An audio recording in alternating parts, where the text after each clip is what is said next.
Hello, everyone, and welcome back to episode 55 of our Minnesota Twins rebuild here on Out of the Park Baseball 27. And your eyes do not deceive you. We have made a triumphant return to the playoffs for the first time in years. Since year two of the save, we are back in the playoffs. We earned a bye through not really any particular merit other than the A's just happened to have a worse record than us. We finished with the fourth best record in the American League. However, the way the bye works is the top two records amongst division leaders get the bye. I don't know if I clearly agree with that, but hey, it benefits me, so I'm in favor. We are in the playoffs facing off against the aforementioned Los Angeles Athletics. Really quick playoff recap so far. Blue Jays beat the Red Sox in three. A's swept the Royals, which is really unfortunate. The Royals were definitely our preferred opponent. Mets beat the Rockies in three, and then the Marlins swept the Los Angeles Dodgers. So the Dodgers, with their insane $417 million payroll out of the playoffs in the wild card. Will they lose all of their upcoming free agents? Who knows? But also, good God, I'm so jealous.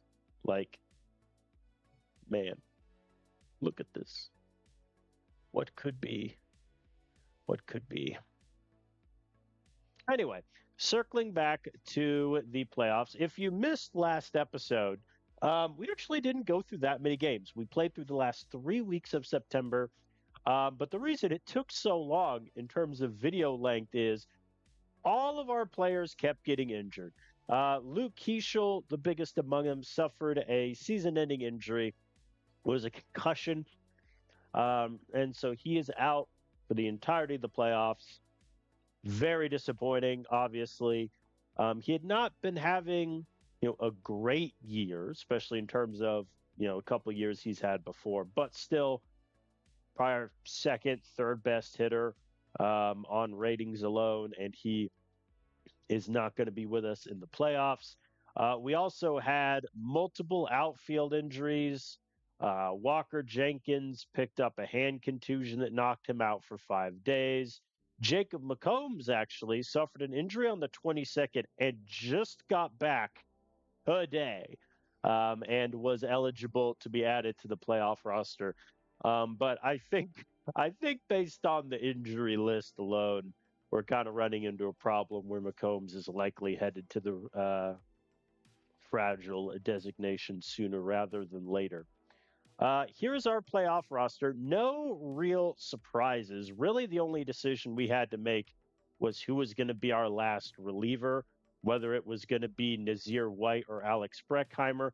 I went with Nazir White, who, let's be frank about this, did not have a good season. He had a negative WAR season, 347 BABIP, 1.2 home runs per nine, 161 whip. Did not do very good. However, I think I have more faith in him coming in, whether it's eat up innings or get like 2 outs in the bottom of the seventh to flip it to a clean inning for the next bullpen arm. Breckheimer, I think, did well after we called him back up. We sent him down in May, called him back up in September, where he did pretty well for himself. But I think, unfortunately, with Breckheimer's regression, we are going to go with Nazir White as that last bullpen spot. Looking at the pitching staff for the playoffs, it is a best of five. However, there are 2 off days in the middle, so you can get away with doing a 4-man rotation easy peasy. We have Reed Detmers, who won the ERA title. He had a 3.2 ERA with the Mariners, a 1.95 ERA with us. We have won the trade deadline trade. Like, we won it. I don't care how good Nava turns into. We accept the fact that he was our fourth, ranked prospect. However, I think without Detmers, probably don't get the buy, and then anything could happen. So he's getting game one. Game two is going to be John Klein, who has had a spectacular year. Sub 3 ERA, 117 whip. Walks are down, Ks are up, 4.1 WAR season. That'll do. Really happy with him this year. He's getting game two. And then game three is going to be Jared Jones. Little bit more of an up and down the stretch, but pretty consistent, at least for the first half of the season. 3.8 ERA, 119 whip, 1.1 home runs per nine, but walks are down and 9.5 Ks per nine. We very like to see. Hilariously, if you look at his last 5 games, it's all just 6K, 6K, 6K, 6K, 6K. So we know he's good for at least 6Ks. Pretty happy with him this season. We do have to figure out whether or not we want to bring him back with the team option, but that's a problem for future me. And then the last spot in the rotation was Mason Molina versus Taj Bradley. I went with Taj Bradley. Now, to be clear, I would be surprised if Taj Bradley is in our rotation next year. We are going to try to trade him in the offseason. We'll see how well that goes. However, if I need a starter to get me like 5 clean-ish innings, I have more confidence in Taj Bradley getting me that than I do Mason Molina. I think Mason Molina is a lot more feast or famine, and we ran into the issue this year where he has one good pitch, and it is his fastball. The curveball changeup, nothing else worked, was really bad. There were multiple occasions where he would just get popped for 6 or 7 runs immediately. Not great. So I'm moving Molina to the bullpen for the playoffs. And then I don't know how much he'll pitch because David Lumpkins and Conley Early, I have a lot more faith in. But if, say, knock on wood, there's an injury in like the third inning and I just need Molina to eat innings, we can do that.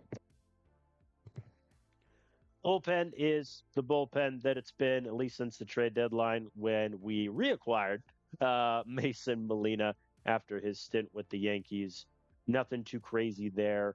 Lineup decisions, it was really a question of whether I wanted a second backup outfielder or second backup infielder.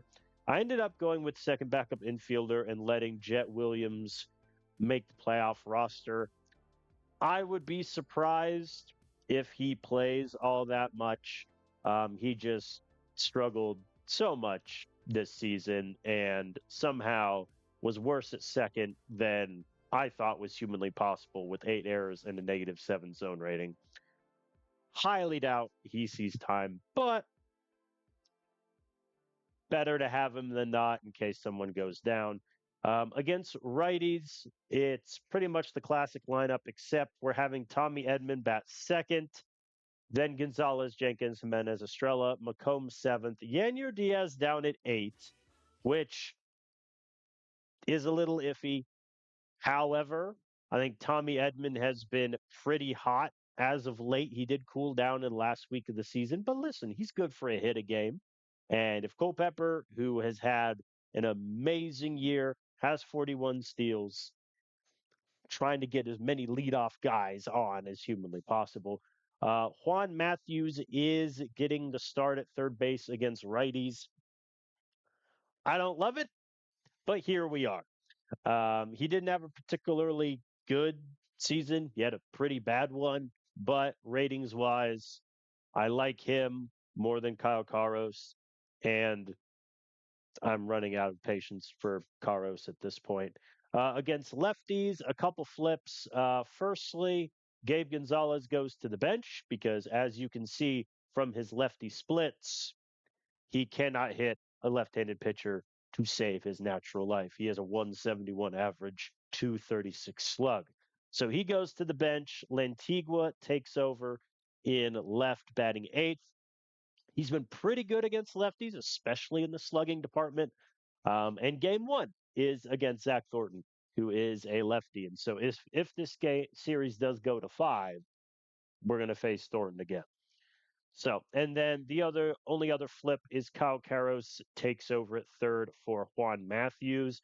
Neither of them particularly great against lefties. You could argue Matthews has been better in the slug department, certainly. However, Kyle Karros, on paper, ratings wise, is much better. And defensively at third, he's a maestro. Matthews is not. So the tie goes to the defense. That's our team. I think we should beat the A's. We certainly have a better pitching staff than they do. A little bit shakier in some of the hitting department, but that is the team.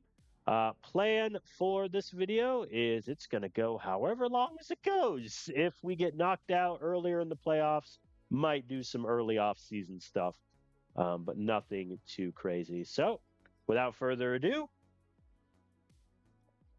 let's get this party started. Starting off, Reed Detmers against Zach Thornton. So that means Gabe Gonzalez and Juan Matthews go to the bench. And we are, of course, at home in the always misty Target Field. Number 1 in the AL. Don't you love it? 42 home runs. Goodness gracious, sir.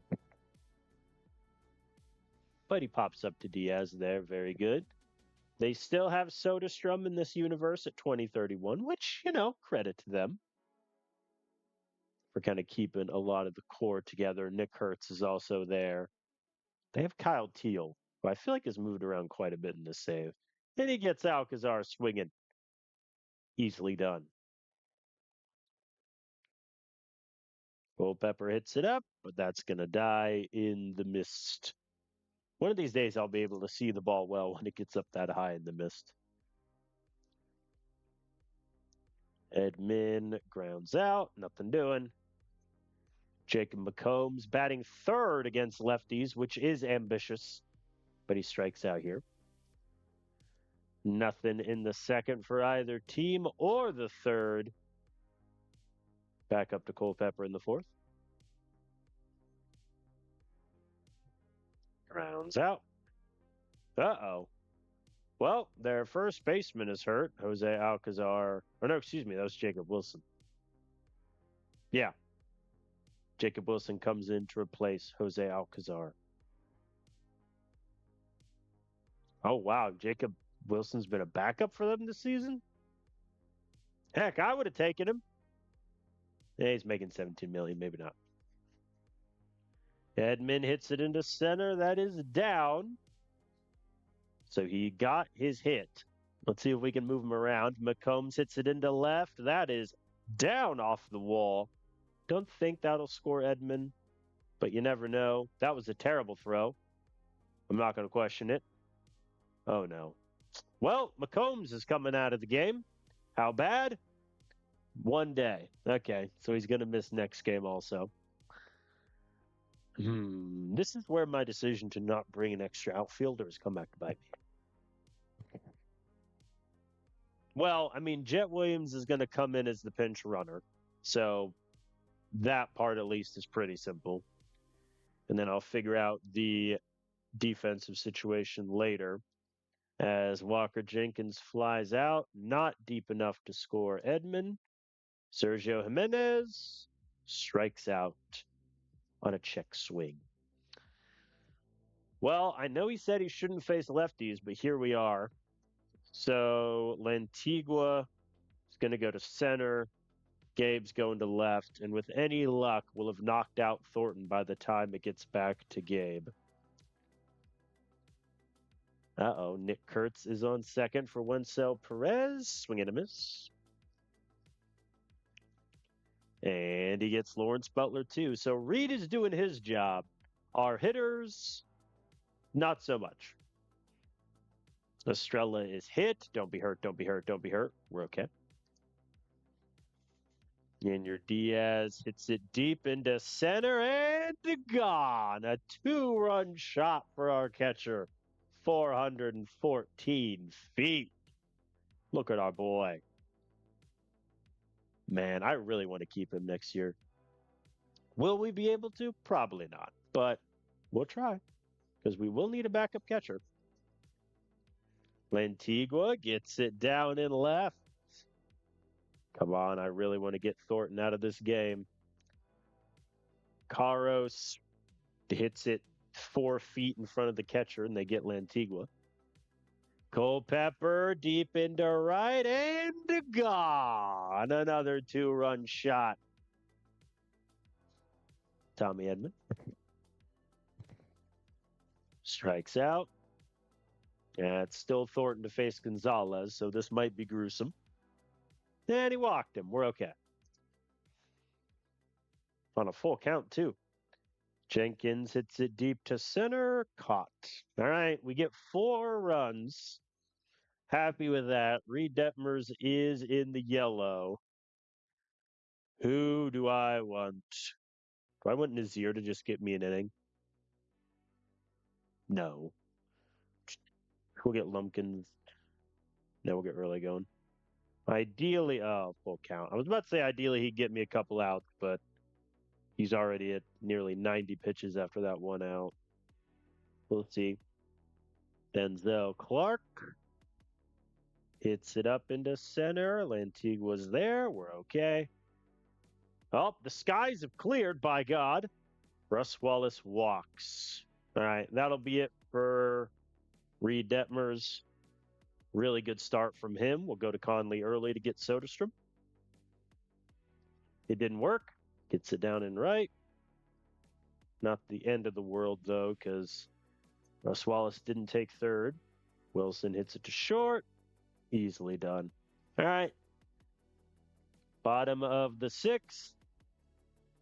Jimenez and Diaz are aboard. Lantigua hits it to first. They get him. I don't love that result. They're staying lefty, which is quite annoying because I would have liked to pinch hit for Caros there. Yeah, they got him. All right. All right, Conley early. The 7th is yours. Buddy. Sir.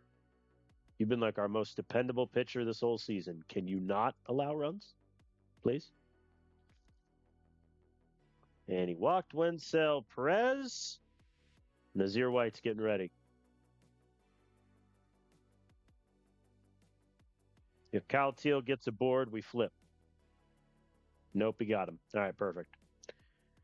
All right. We're going to sit Nazir down.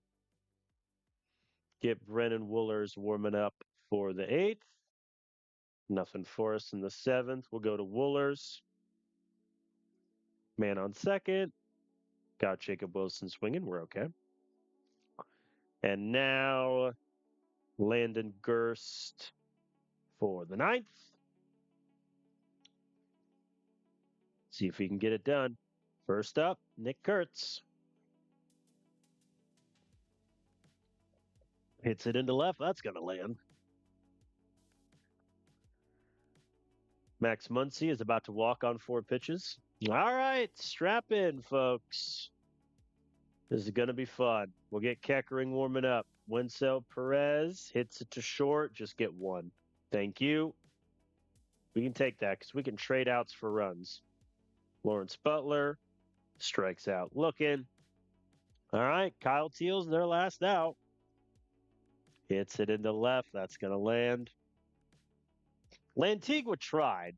I mean, you got to give him credit. Did it work? No, not at all. But he did try. Do I want to pull him? No, he can get Denzel Clark. There we go. All right. Decently shaky there at the end from Gerst, but we win game 1 of the ALDS 4-2. Yanier Diaz with 3 hits, including the homer, obviously. Pretty good from our pitching staff. They just got to Gerst quite a bit. All right. Game 2. And then Lantigua is going to start again. because, oh, McCombs isn't hurt anymore. I could have sworn it said 1 day on his injury. Did I just read that wrong?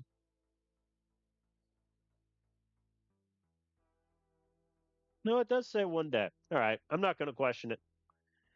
So they got their righty. So that means Juan Matthews in at third, Gabe Gonzalez in at left. Yeah, that is pretty much what we want. John Klein, who's red hot on the mound against Ryan Lynch. Oh, my. I'm jealous.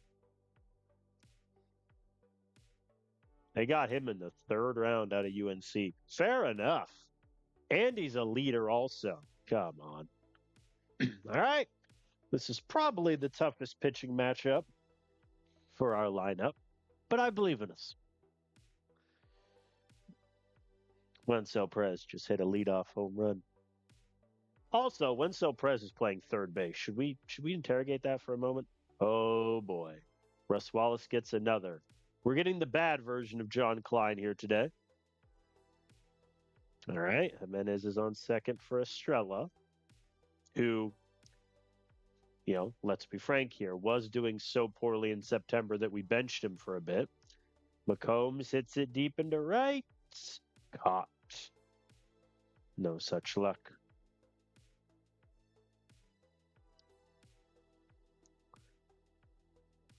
Oh boy. All right, he gets the ground out there. Wow. Sir, you had to walk 5 feet, Willie. Alcazar hits to short. Very good. And I think now Klein going any deeper than 5 innings is a decent pipe dream. But look at Juan Matthews with a double. How many doubles does he have all year? 5. And he just had 1 in the playoffs. Oh, boy. Culpepper hits it to second.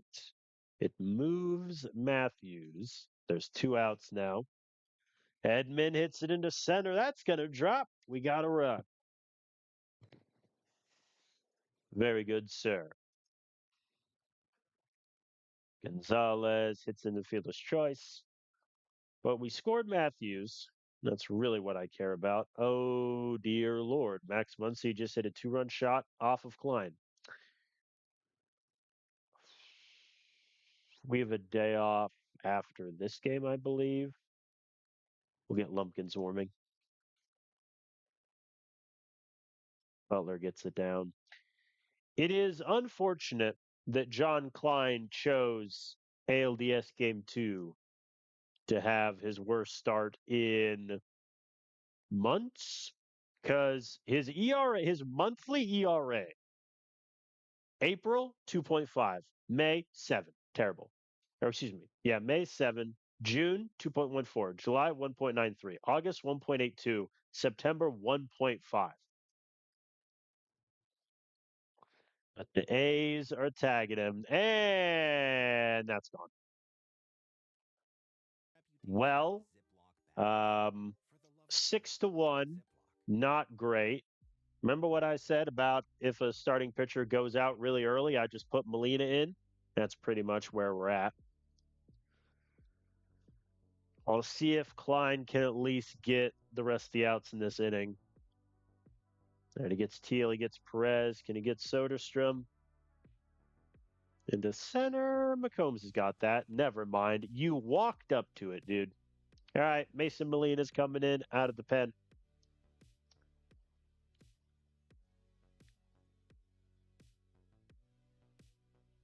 Well, the bad stat line for John Klein gets even worse as Russ Wallace hits another home run. And Alcazar hits it off the wall. All right, so firstly, I think I'm vindicated in my decision not to have Mason Molina start Game 4. Yikes. All right. Nothing for us in the bottom of the 4th. And Molina's hurt. 1 to 2 weeks. Yeah, I guess Lumpkins. So he's going to move to the IL, and then I'll have to probably bring Breckheimer up as a replacement. Lumpkins, just get the outs. Thank you. All right, solo shot from Tommy Edman. Now Gabe's on second. Let's have a party.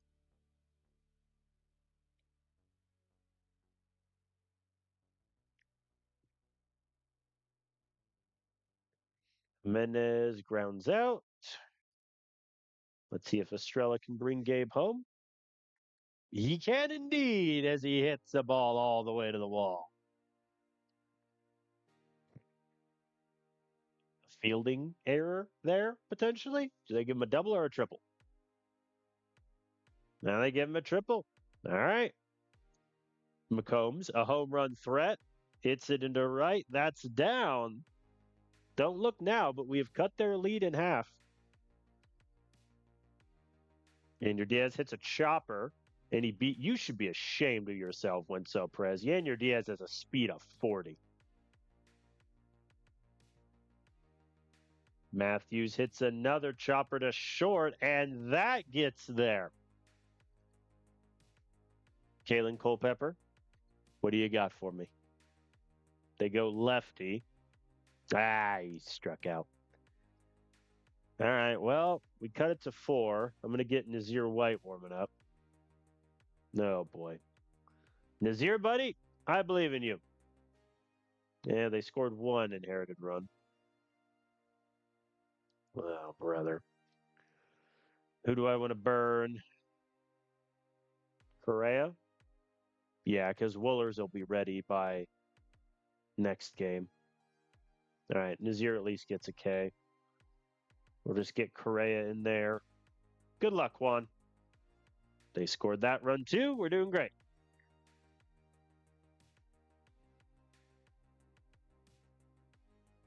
Well, I didn't expect our pitching to get killed quite this badly, but here we are. Going to be some pretty ugly stat lines today. I will pinch hit for Diaz just to give Bernal a playoff at bat. It's a chopper, and he beats it out. Very good. I'm going to pinch hit for Matthews too with Caros, since they do have a lefty in. And he struck out. I cannot wait for Kyle Caros to be off this team. All right, Bernal takes over at center, Caros to third. Correa, if you could get me the 9th, I'd greatly appreciate it. Thank you. Nothing for us. I mean, that was pretty bad. Like, John Klein has not had a start that bad, like, almost this whole year. But then Mason Molina, Lumpkins, and Nazir all got popped. Not great. Though I think each of their earned runs, the exception of Lumpkins, I believe, was just the inherited runner scoring, which is kind of rough. All right, so I accept that Mason Molina's injury does not impact his throwing, but I care not. We're putting him on the playoff IL and getting Breckheimer back. So that entire debate I had last episode about Nazir White versus Alex Breckheimer, completely up in smoke. So we technically lose home field advantage if you want to phrase it like that, since we drop game 2. All right, so this is going to be Jared Jones, then Taj Bradley. First up, Luis Morales is still kicking around. Good on you, son. All right. Everyone has a hit, with exception of Walker Jenkins, but I think we're just kind of going to have him hit through it. So, same lineup as before. Anything for us in inning number 1? Not quite. Ooh, Jacob McCombs with a 2-run shot. If he was a good defensive center fielder, my life would be so much easier. But he's simply not. Uh-oh. 2 aboard for Denzel Clark. Hits it into left. That might leave the park. And it does. Oy vey. And he walks Kyle Teal with a full count.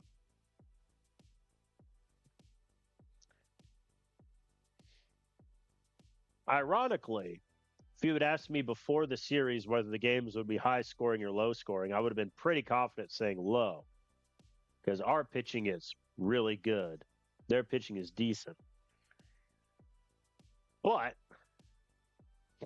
and yet, as Tommy Edman takes a walk, 2 men on, Gabe. Wow, pitch. We take that. I will gladly take that. This Las Vegas stadium just looks so weird. I don't know how to. Maybe it's like the shading and the shadows. I don't know. Something about it looks weird. Gabe Gonzalez. Is that deep enough to center to score Matthews, we think? Nope. The answer to that question is no. And Walker Jenkins grounds out to second. His hitless streak continues. Unless he got a hit in the first inning. No. Oh boy. 2 men on for Muncy. Hits it into the left. That should be easily caught. Lawrence Butler. Deep into right. Gone. Well, not only did we get the bad version of John Klein, we're getting the bad version of Jared Jones. Good time for it, as Denzel Clark gets down also.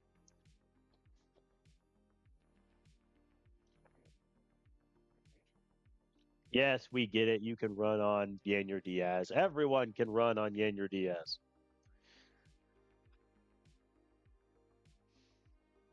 See, now would be a really good time to have Mason Molina. Swinso Perez hits it to the wall. All right, strap in. It's about to become a bullpen game. I'll let him face Soderstrom, then that's it.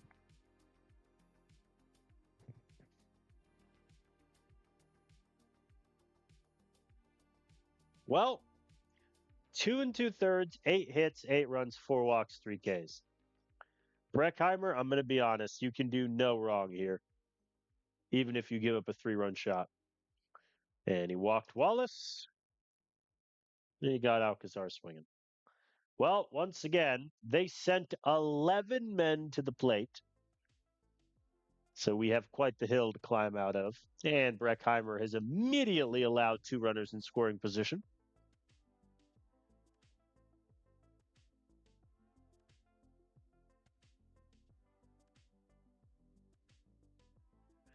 And both men have now scored. Yikes. Kyle Teal gets it down.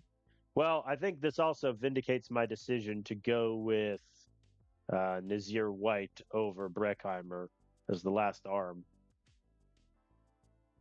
I can't stress enough how good Breckheimer was before, for whatever reason.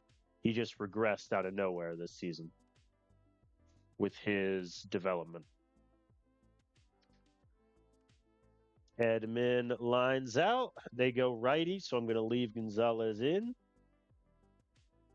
And he hits into a fielder's choice. All right, Conley early.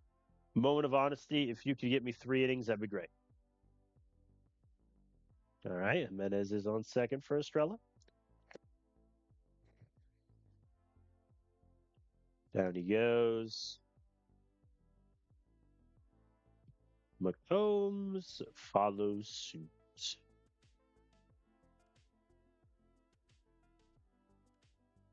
Clean 6th from Conley. 2 men on. All right, they're going lefty with Dietrich Enns. So Lantigua is going to pinch hit for Gabe here. And he struck out on 4 pitches. Fair enough, Lantigua. Fair enough.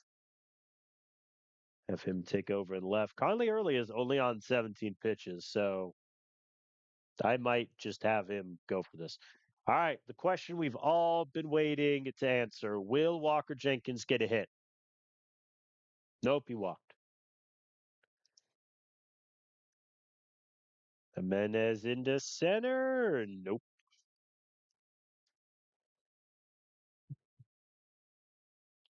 Estrella grounds out. Come on, McCombs. No such luck. Need a new pitcher? What do you mean I need a new pitcher? It would have been nice for the game to tell me that, like the half inning, so I could have warmed somebody up. That'd have been nice. All right, Woolers coming in for the 8th. Clean inning of work. Nothing for us in the 9th. I mean, yeah, like 2 2/3, 8 runs given up by Jared Jones.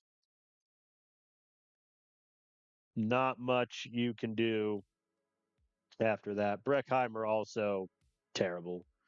I hope Carly Early isn't hurt. I mean, he just kind of saved our bullpen by going 3 scoreless there. I mean, he just threw, 32 pitches? I doubt he'll even be good to go for game 5 anyway. But the alternative is what? Yendy Gomez? No. Yeah, our bullpen is pretty ready anyway. All right. Well, this is literally the position I did not want to be in, where game 4, we have our ice cold Taj Bradley taking the mound. Oh, boy.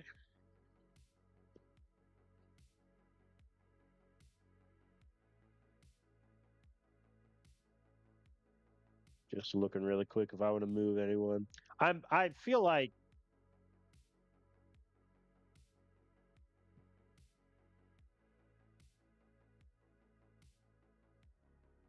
yeah, I think I'm going to bench Walker Jenkins in the last game. I'll leave him in the starting lineup, but I'll bench him in this screen so it doesn't flip him. Yeah, I think we're going to sit Walker.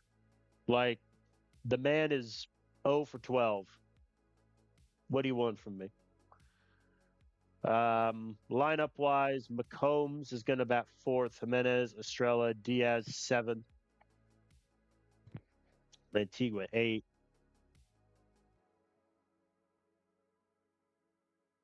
Estrella and Culpepper have had a pretty bad playoff so far, but realistically, I mean, they're going to get the hit.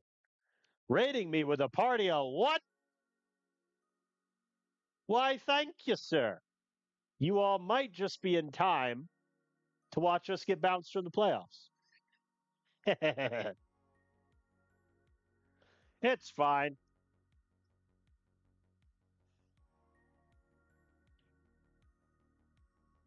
Thank you for the raid. If Culpepper hits a leadoff home run, I'm giving credit to the raid. Now he grounded out to 3rd.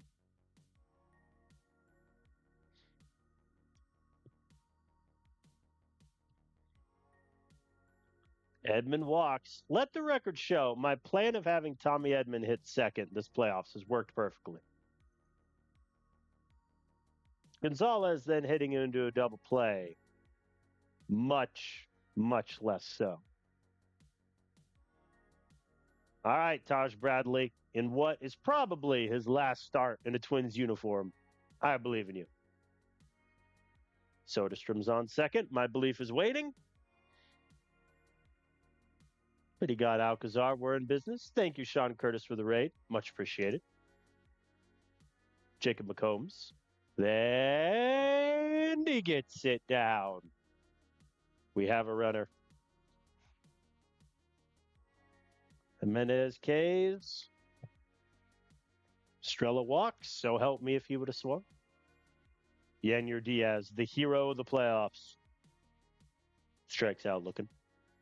Quite disappointing that, but I have faith in Lantigua. My faith is gone. Bottom of the second, Nick Kurtz is aboard.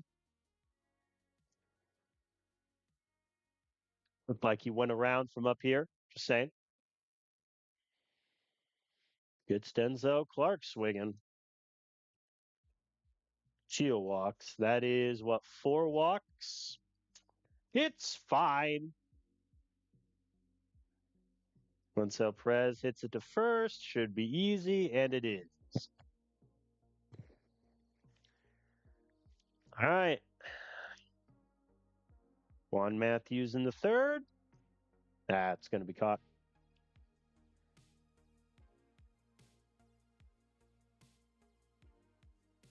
Culpepper grounds out. Tommy Edman, the dream. Deep into right and gone. In what may be his last game of his career. 384-foot homer to right. That'll do. And Gabe gets aboard. We're moving. Let the record show we are capable of hitting the baseball against the A's. Holmes grounds out. All right, Taj. Let's try to not walk anyone. I should have been more specific as he gives up a solo shot to an injured Jose Alcazar. Fair enough. This dude jumped from double A. So he was in high A last year for half the season, less than 30 games in double A, triple A 81, and this is his MLB debut in the playoffs. Outrageous. Taj Bradley giving up home runs to a guy making his debut in the playoffs. Please. Nothing in the fourth for us. Lawrence Butler is on second. Kyle Teal hits it into right. That's going to score him. Oh. The other downside of both our game 2 and 3 starters not going deep in the game is my bullpen is kind of taxed. So, Taj, if you could get through this inning, I'd be greatly appreciative. Thank you very much. All right, that's Taj's day done. Now we're going to turn to Correa. He also had an error. 4 innings, 2 hits, 2 earned runs, 5 walks. Yikes. Let's be ambitious. Let's see if we can get Russ Wallace. Yeah, that's what I get for trying to get cute. All right. Correa, I believe in you. See, we're okay. We're fine. Gonzalez flies out to right. McCombs into center. That should land. Thank you, sir. All right. They finally went to their bullpen. I think they've used like 4 bullpen arms in the previous 3 games, which is rather impressive if you think about it. Estrella into left. That is caught. I had faith and it went away. All right. Correa's on 15 pitches. I'd kind of like him to just get the 6th, and he does. Perfect. Okay. So regardless of score, we're going Gerst in the 7th, Montgomery in the 8th, Keckering in the 9th. Or I guess there won't even be a 9th if we don't score since then. So I might flip that. We'll see. Diaz gets aboard. No throw. All right. Jet Williams coming in to pinch run. It's really the only reason he is here on the playoff roster. He's going for the steal. And he gets it done. All right. Lantigua hits it into center. That's down. Jet should score. Jet. You have 75 speed. Denzel Clark, 55 arm. I'm going to need you to go home on that. Matthews K's. Culpepper hits it to third. They go home and they get him. Yeah, that's a run we lost because Jet didn't even go home. I'm surprised the game didn't even give me an option to send him. Just like, nah, he's not going. All right, I need a new pitcher. Oh, Craig got hurt too. Nice. I'm gonna change my initial plan. Actually, no, Gerst is ready. Let's be smart about this. Gerst will take the bottom 7. Huh? Oh, right, Jet. Um,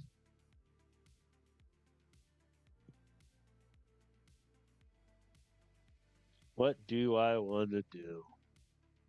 I think I'll just have Bernal replace him. I'd rather Bernal get a bat than Jet at this point. All right, Gerst, I believe in you. Clean inning of work. All right. Both Keckering and Montgomery are going to warm up, depending on whether we score a runner. Gonzalez strikes out looking. Holmes hits it to first. He for a second when he sped up toward the end. I thought he was going to win the foot race, but alas, he did not. All right, Sergio Jimenez, a disappointing playoff thus far for our best hitter. Can he redeem himself? No. All right, we're going Keckering for the 8th against the middle of their order. 2 men aboard, 2 outs. Denzel Clark hits it to third. Matthews cannot field it.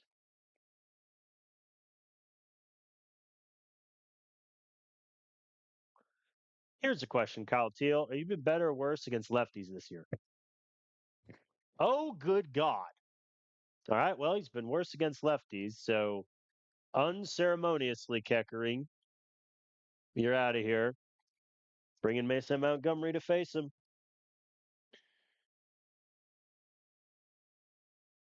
Gets him to fly out to right. All righty. Here we go. Top of the 9th. We score a run or we go home. Willie Estrella up first. Swing and a miss. Leo Bernal does get a bat, which is fine. He struck out 2.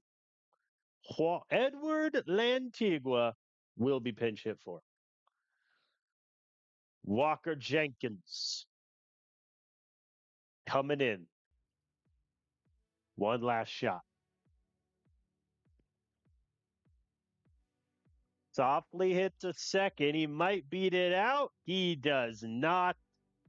Down we go. 2-1. Game 4 the ALDS.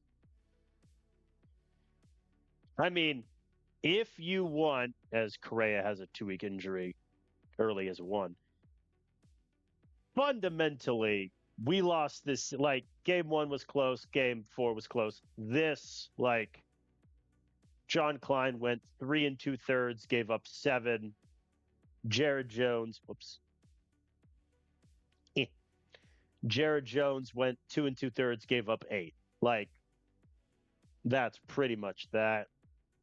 Scoring 4-4, 2-1 from an offensive perspective. Grim. Let me look at the playoff splits.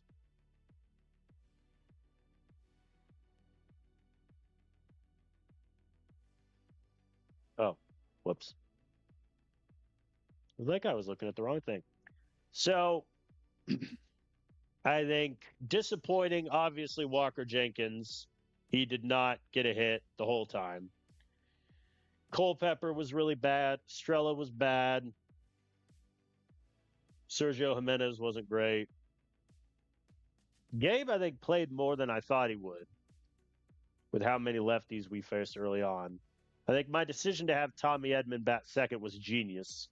He had a 7.14 slug and a 4.12 on base for crying out loud. Everyone got an AB except Jet Williams, which was literally by design. He was only there to be a pinch runner. He literally, even the game is saying he should have went home. Since he didn't, he lost us the win. Literally, he has -1 WAR. I think that's grounds for just releasing him on the spot, in my opinion. I think I'm a little annoyed that the game didn't give me an option to send him because I would have 100% sent him. But what can you do? Well, good news. We satisfied the owner goal. Bad news. Down we go. And we don't even have like a wild card series win to look back on fondly because we just got the bye. Wow, that was the most boring divisional series in history. Orioles and Phillies sweep. Mets winning 4, A's winning 4. All right, let's sim a week.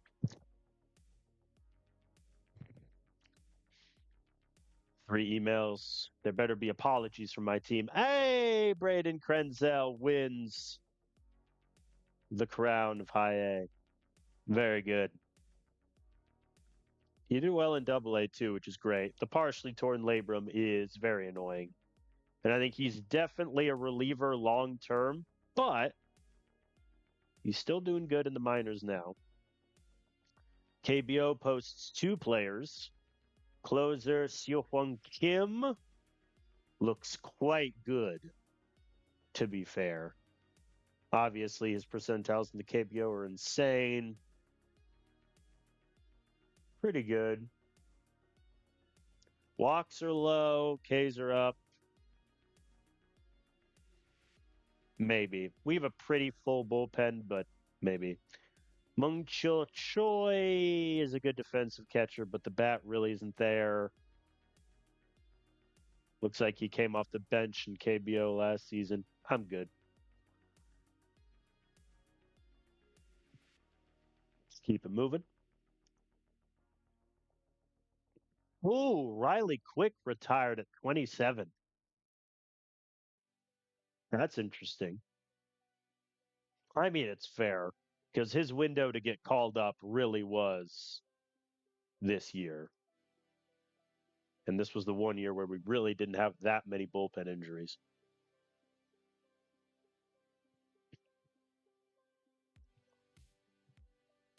Moving on over. But hey, if you're here from the raid, a follow if you like, if you want to continue seeing me suffer as the Twins. Wonder, does it have in the... Where would I find what I need to find? League history? Playoff history? 2026, we made a World Series run. This is me somewhat bragging because the raid, but also we lost game 4, or excuse me, we lost game 7 to the Dodgers. And annoyingly, whoops, why does it keep going back like that? How dare you? What if it'll show me the game 7 log? Looks like the answer is no. A shame. Well, you'll be left in suspense then. All right, we continue moving.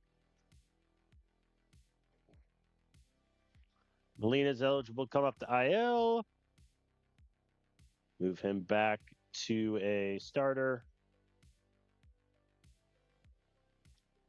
How we looking? Phillies, Orioles for the World Series. We will, of course, root for the Orioles as American League bias.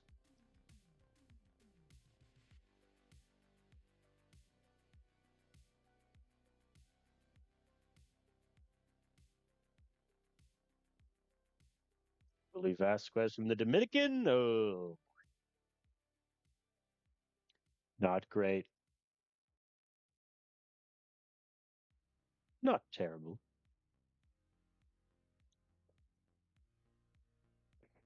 No, we got an achievement.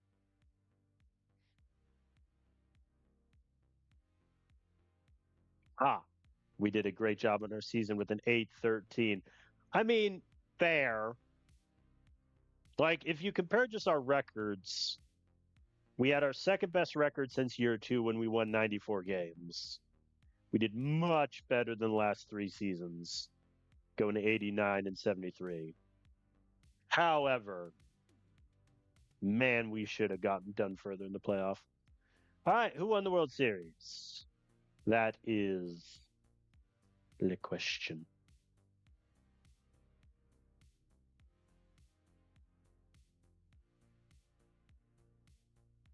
I like how I went to League Reports expecting to see who won, and all I get told is everyone has been fired, which is fair. Firm but fair.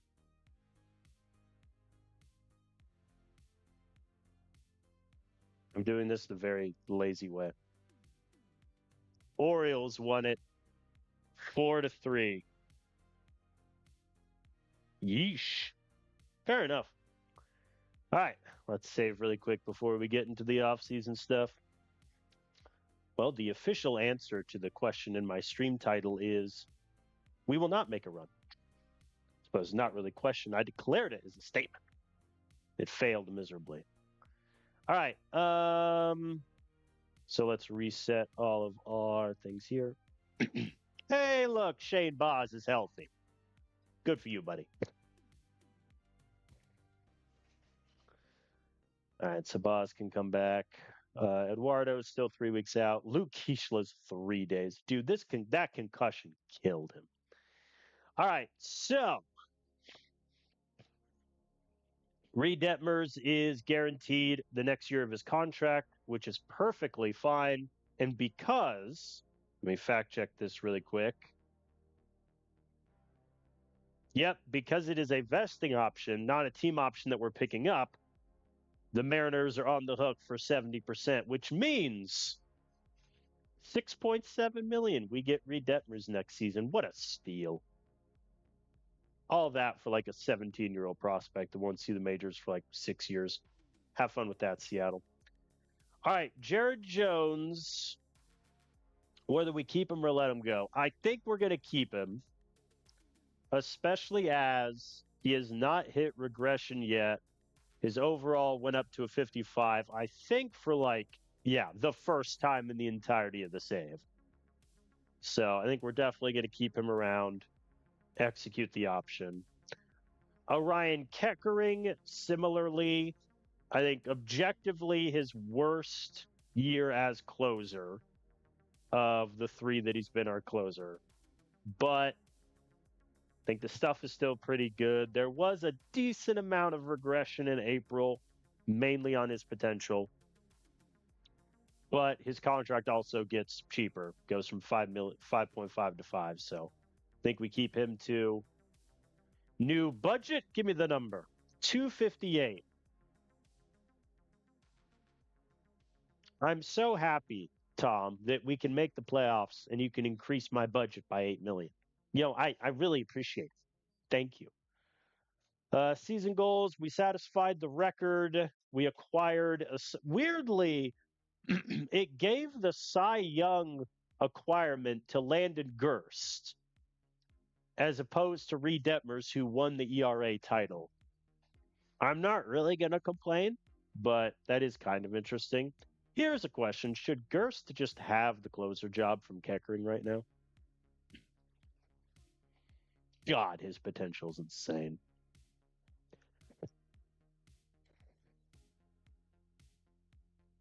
I might give it to Gerst. We'll see. Our trainer retired. Fair enough. And then we lost a third base coach. Top 10 prospects. We have nobody. We used to. I don't want to talk about it. Was Nava on there? No. All right. Arbitration development facilities. Okay, in order. Let's get the simple stuff out of the way. Yeah, I need to move Larkin around now.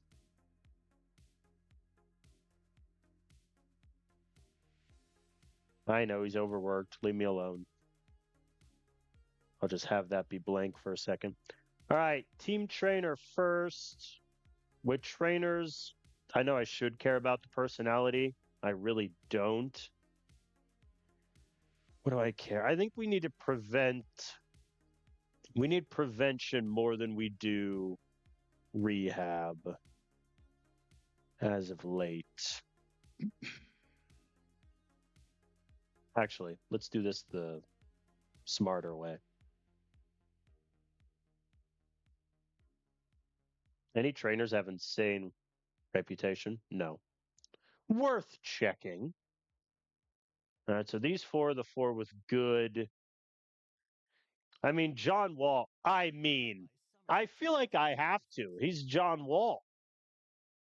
His prevention is so bad. No, I can't do it. I can't do it. His prevention is terrible.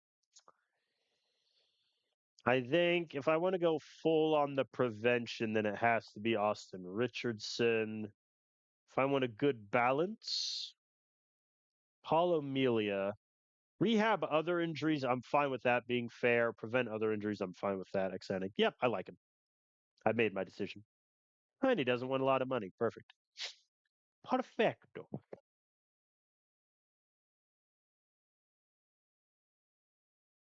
All right. And then third base coach, preferably with easygoing or normal personality, I think.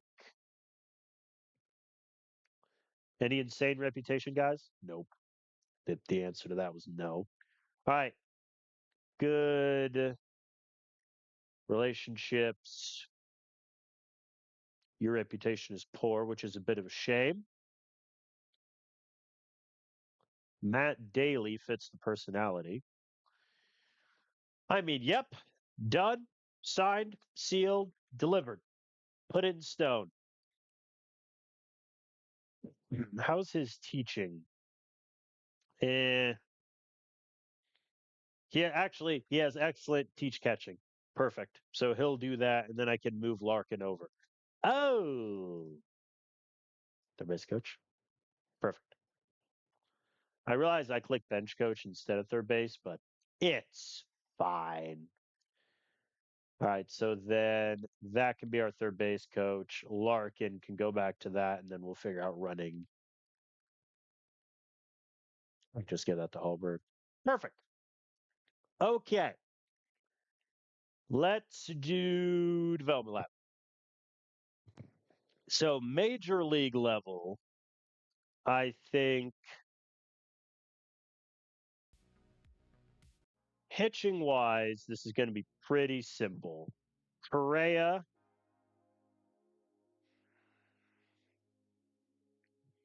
I think I'd like to work on his control. Woolers, God, look at the man is 21 pitching in the MLB. I think him also control because I mean he walked four guys per nine, which if he's like our future setup god, then I'd like to fix that. Do I want to have Lumpkins work on anything?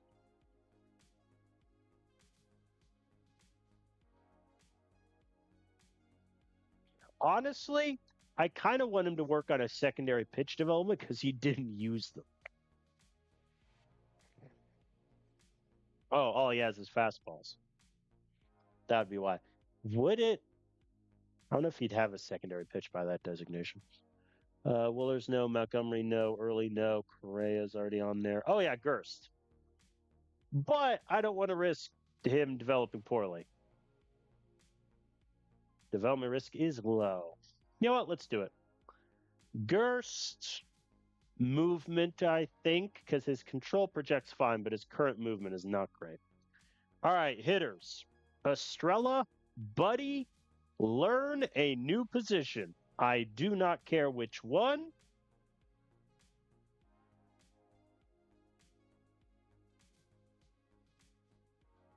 Learn it. Rest of the infield, no.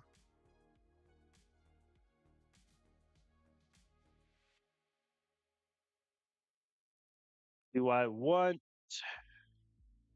Lantigua to do anything? I think he needs to work on his eye because his walk rate, his strikeout rate were both terrible. Contact wise, he was fine. 333 on base, I can live with. So Lantigua, plate discipline, please. And then the big question What do I want to do? Would I rather have Sergio Jimenez's eye improve to improve the walk rate and therefore hopefully the on base?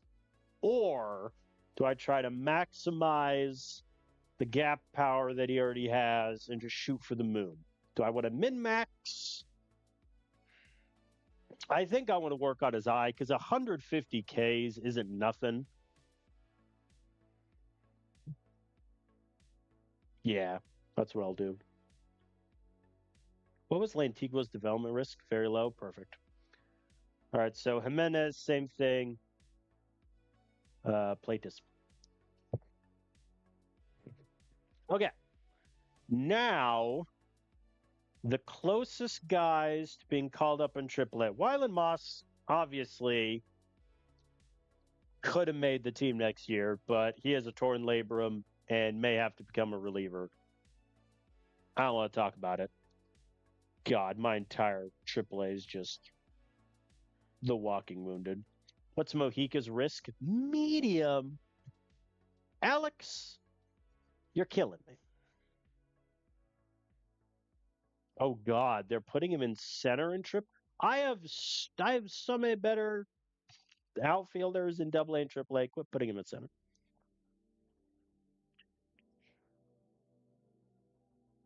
Do I want to burn a development trying to have Jesse Gonzalez improve his eye?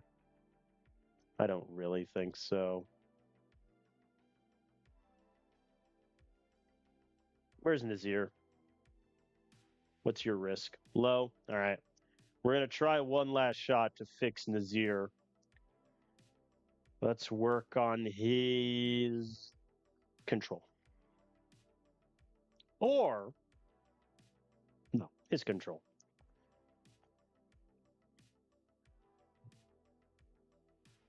And then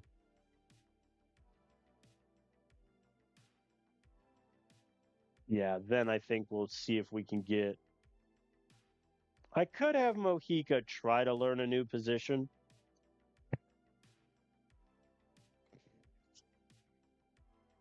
But I mean his ratings just are horrendous anyway. And what's he going to be, a below average first baseman? I already have two guys who can do that.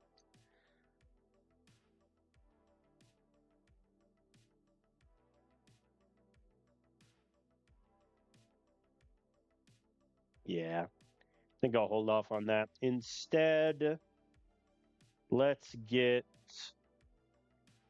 Walker Jenkins back out there after he had a very bad year by his standards.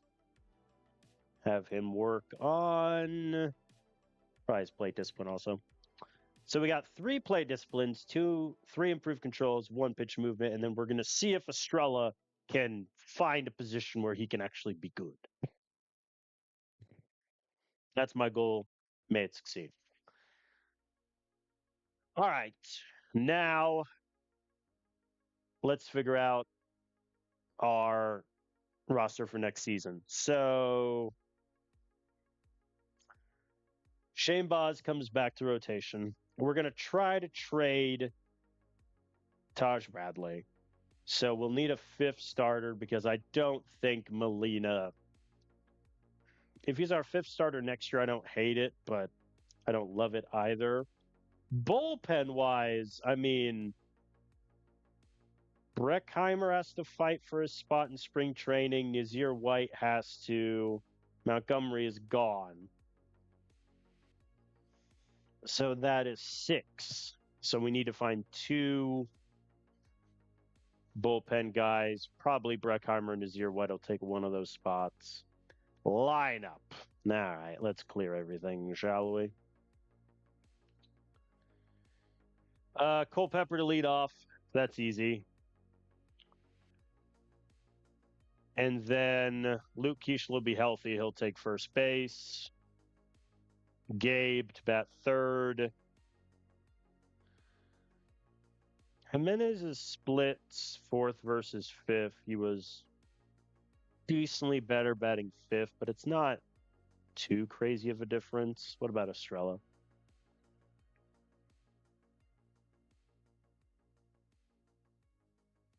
similarly. I think we'll go Sergio Lopez 4, Estrella at the moment in first base, batting fifth. I might move him back to third. How was he at first? I mean, he didn't have any errors. Range was good. I might put him at third and figure out Luke Keeschel later. Could always have Luke Keeschel at third, but that seems disastrous. Yep. And then Walker Jenkins in right. How was he in right? He only had 9 games, to be fair. Yeah, he wasn't. He got so much worse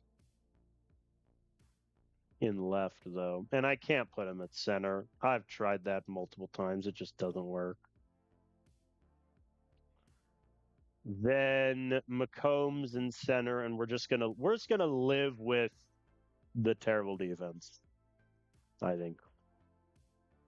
Negative 10.6 is rough. I don't know if Walker would be that bad.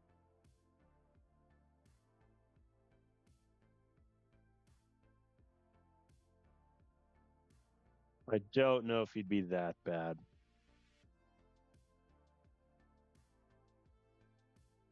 Does his overall dip if I move him to center? No. And McCombs, we know, will be fine in right. I mean, he's not great anywhere, but yeah, so I think we'll have Walker in center, McCombs in right. Catcher, we need to figure out. Third, we need to figure out. Second, well, catcher is Eduardo Tait, but he's hurt. Yanier Diaz, how much money do you want, buddy?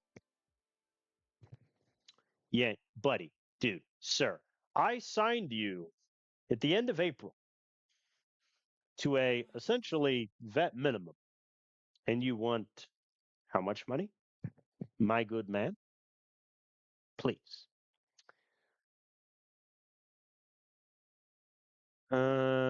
Yeah, and then Bernal, he's ARB eligible. I don't think we're going to bring him back. This is his third year in a row now as backup catcher, and I don't think that's really viable.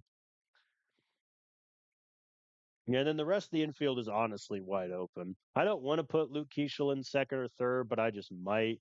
Carlos, we know, is gone. Edman's gone. I'm a little surprised Edman didn't retire, but I mean, we're not going to bring him back. He's 36. Jet Williams, I don't even know what I want to do with him. He was the worst defensive second baseman I've ever had, and I had Hao Yu Lee in my Rockies rebuild for like 8 years. Might try to trade him. Juan Matthews, I think I like more as utility infielder. However, his percentiles pretty grim, must be said. Defensively at second, though, he's fine. So I don't mind having him as a backup. So yeah, infield is pretty wide open. All right. ARB. John Klein wants 5.1. He can get that early. 10. Connolly, you are a reliever, sir. 10.5 million. The man is worth, to be fair, he was worth 2.3 WAR, and he had like the greatest percentiles ever. So on one hand, I kind of get it.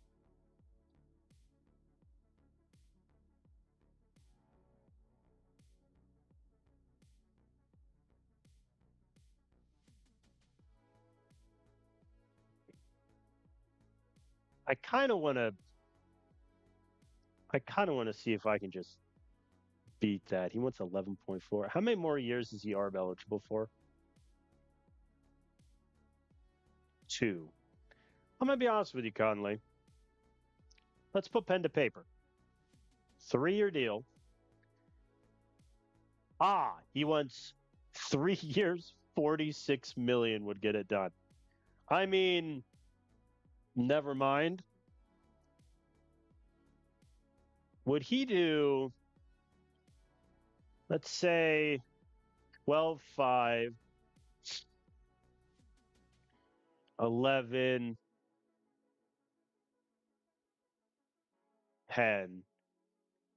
if you get the Cy Young somehow, right? You check for $500,000.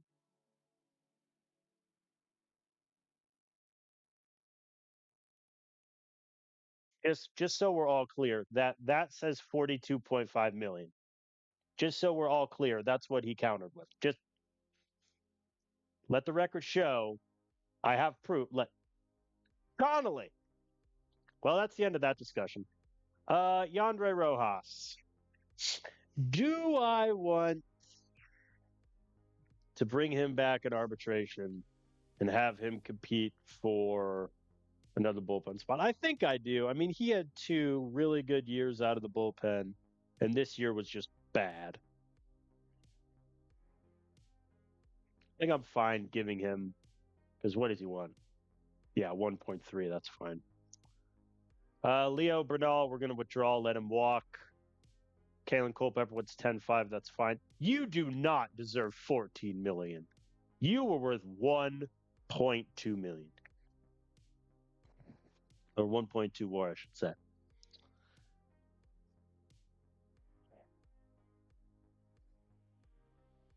Just out of principle, I'm offering him 13. I don't care if the arbitrator sides against me, I have to do it. Yandre, I'll just go up to 1.4 in case the arbitrator wants to give him an insane amount of money. Conley early, we'll just do 10.5. John Klein at 5 is fine. All right. We're not offering the qualifying offer to Diaz or Caros. I think Kyle Caros might go down as one of the worst, like, off-season trade acquisitions. What's insane, he had a 208 average, 562 OPS. However, he was so good at third base, he ended up with 0.1 WAR, which is kind of crazy if you think about it. But he was great at third.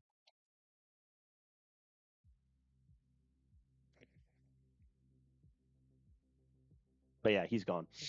Edmund Montgomery gone. I mean, I would like to keep Mason around, but the reason we didn't extend him last time is he wanted an insane amount of money. And he's not going to be our closer either next year or after. So I think we shake his hand and say goodbye to him once again. Okay, we have 1,000 pending minor league free agents. Matt Barr. I think I'm okay getting rid of. Emilio Barrios, I'm okay getting rid of. Steven Flores, I want to keep. Ben Curdon, I'd like to keep. Mendez, I think we can finally, for once and for all, salute Henry Mendez, who has been like our 5th or 6th outfielder for 4 years now. Salute him. Send him on his way. Good luck, sir. Trendon Parrish, he's 29, but he has been in AAA for a bajillion years. So you know what? Let's keep it going. Jason Wrights, I would like to keep, even though he's hurt. Serrano, I would definitely like to keep. Charlie Soto, I'm going to let go. He immediately got hurt, lost a lot of his development. Like, he didn't pitch at all in 2028. Just never worked. He never made the majors with us either. Even as a spot start, nothing. Never did. Which is pretty disappointing. Yeah, he can go. Castellanos can go. Ruben Castillo, I want to keep. Dalquist can go. Dude Canch, the 4th stays because his name is awesome. Elwanger. Who can go? Well, actually, I'm going to promote him to AAA. then offer him the extension. Yordi Jose, I'd like to keep. Marin. I think, unfortunately, we ran into the problem with Marin where he's either a starter with one good pitch, bad movement, bad control, or he's an insane long reliever with similar issues. I think we let him go. I had high hopes for him. Montano, I'd like to keep. Villanueva, he can go. And Valoria can go. All right, let's advance a couple days, let all that get sorted. All right. Our trainer likes our deal, but does the third base coach? That is the question. As the calendar flips to November.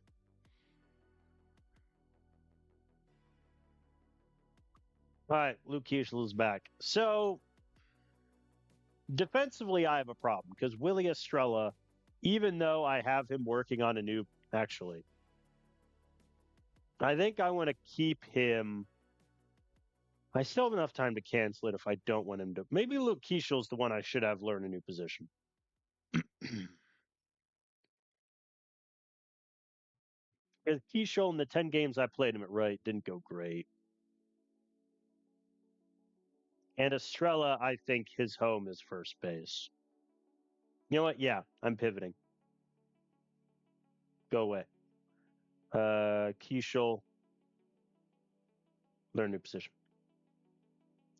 Seems like a bit of a waste, that, but I think Estrella at first is set, and we need to find a home for Keeschel. I think that is my new humble opinion. We've tried him at second at various points throughout the save. That hasn't gone great, but if I have to put him at second, I will. His arm is not good enough for third. So we'll see what happens there. But yeah, at the moment, that's TBD.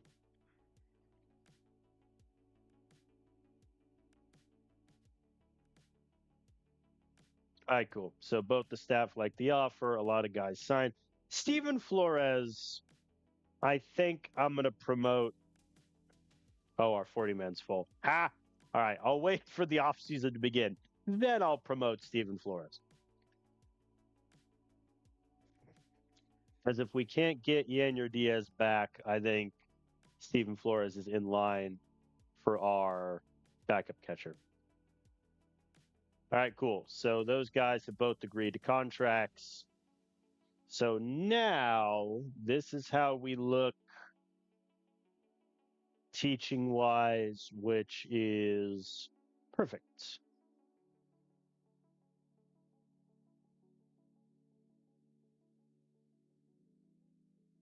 Yeah. Excellent. 3 goods. Pretty good. I think personality wise, like, we're not great, but I'd rather have the best teaching. And we got a couple guys with better reputations than now, which is good. All the various awards are taking place. Yep, Sergio Jimenez wins the Silver Slugger at DH, obviously. The man had 178 hits, 107 runs, 35 homers, 121 RBI, worth 4 WAR. Duh. I think if we can improve his eye, the walk rate being 33, that's sure. I would honestly want to improve the K rate more and cut down on his Ks and just have him try to hit the ball and play as much as possible. Also, keep in mind, this was his age 24 season, and he's already won a Silver Slugger. Rookie of the Year, give it to him. What? He wasn't eligible. Surely. Surely. Oh, I forgot that's how that worked. Whoops. Mistakes have been made. Jimenez, you're finished second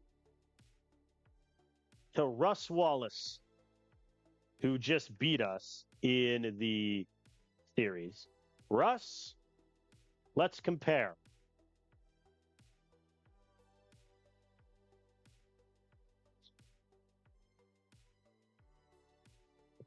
I'm sorry. Surely you jest. Like, I mean, 42 home runs is very impressive. The steals are irrelevant.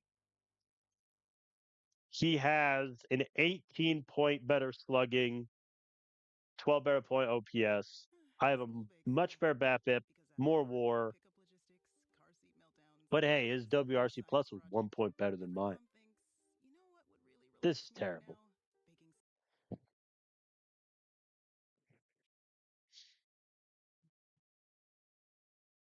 I feel like Sergio was snubbed here. I feel like he was snubbed. Me personally, I'd give it to him. Also, Russ Wallace is only 23. Hey, A's.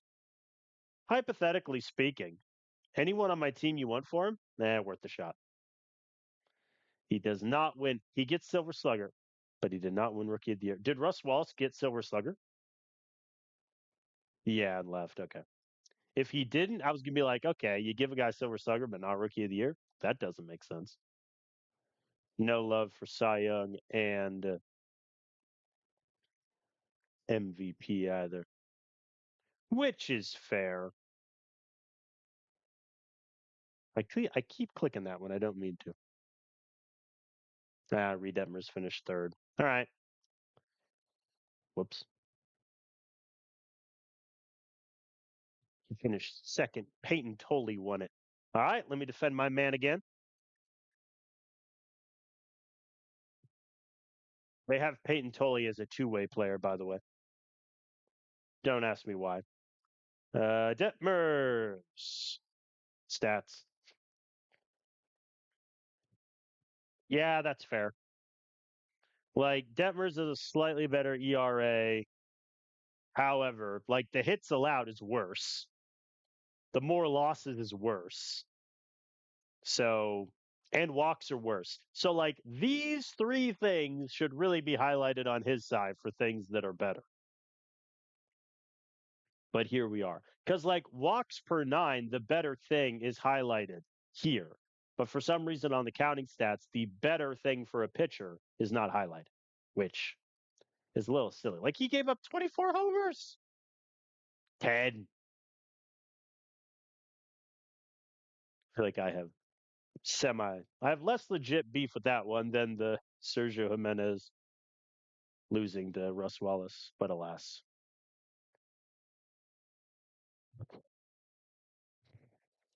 All right, ARB hearings are coming up. If Walker Jenkins gets more.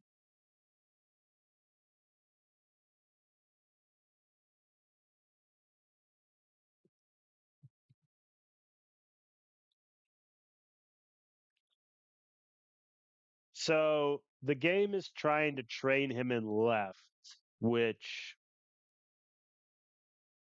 is not what I hoped it would do. So honestly, I'm going to cancel the program and hope it doesn't. I mean, what? He's not going to play left. I don't care about lock things. Yeah, no changes. Okay, that's annoying. Here's a question. Haha. Um,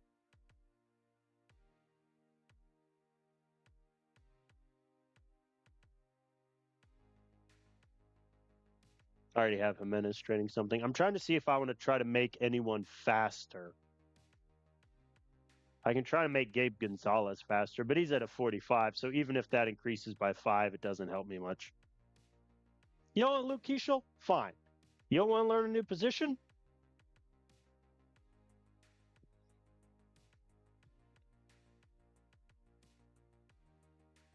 Actually, no. The smart money would be to do that for someone else. You know what? Screw it. Keeschel, base running fundamentals. Good luck. All right. Well, that's disappointing. I'm also annoyed that you can't pick the position that you learn because I would have picked like third just to see. All right, ARB hearings. Whoops.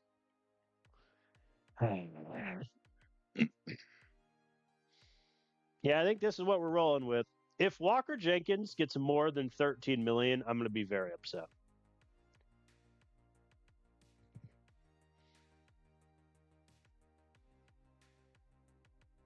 You're telling me with a straight face. So let's do some quick math here. So last season, Walker Jenkins, oh, it has this statistic. Man, what was he making before? So it wasn't that. I offer 13. They give him 15.2 after he has a 1.2 WAR season. Fair enough. Conley early gets 11.2, which is annoying, but whatever. Culpepper gets 10.9. That's fine. Rojas gets 1.4. John Klein gets 5.6. That's fine. All right. Well, we lost most of those ARB hearings. But what else is new? International free agents file. 35 potential, 40, 35, 40, 35, 40. And no.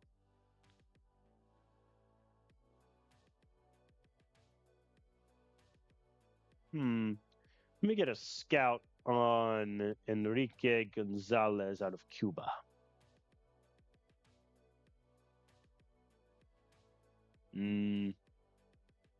Yeah, I think that'll be it.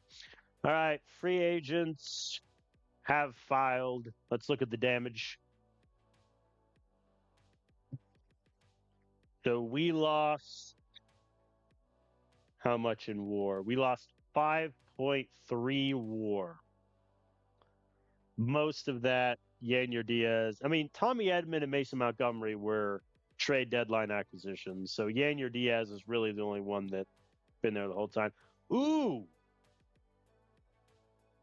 Joey Ortiz is on the market. He is also 33, which isn't great. But I would put him at second and not look back.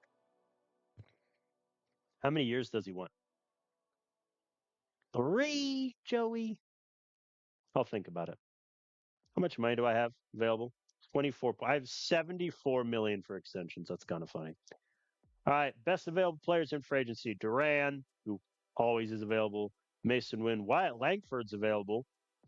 Somebody tells me he's out of our price range. Yeah, he's out of our price range. He wants 50 million. Fair enough. Mason Wynn probably wants even more. Yeah, he wants like 60. Sure. Mason Wynn going to the Rockies is just hilarious. Like, I love that happened.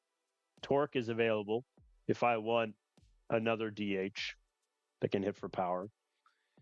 Okay, let me just reset all this. So, when is Eduardo off the IL?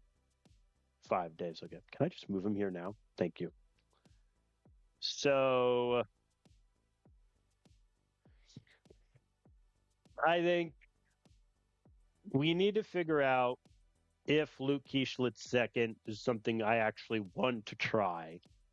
So I think the answer is yes, because don't get me wrong, he's a bad second baseman defensively, but Willie Estrella would be worse. That's kind of where we're at in life. Will anyone take Jet Williams off my hands?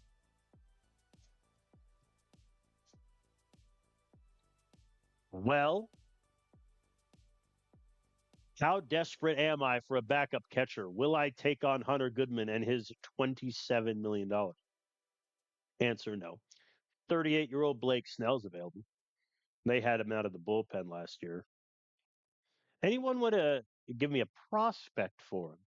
By chance? Yeah, I figured that. All right.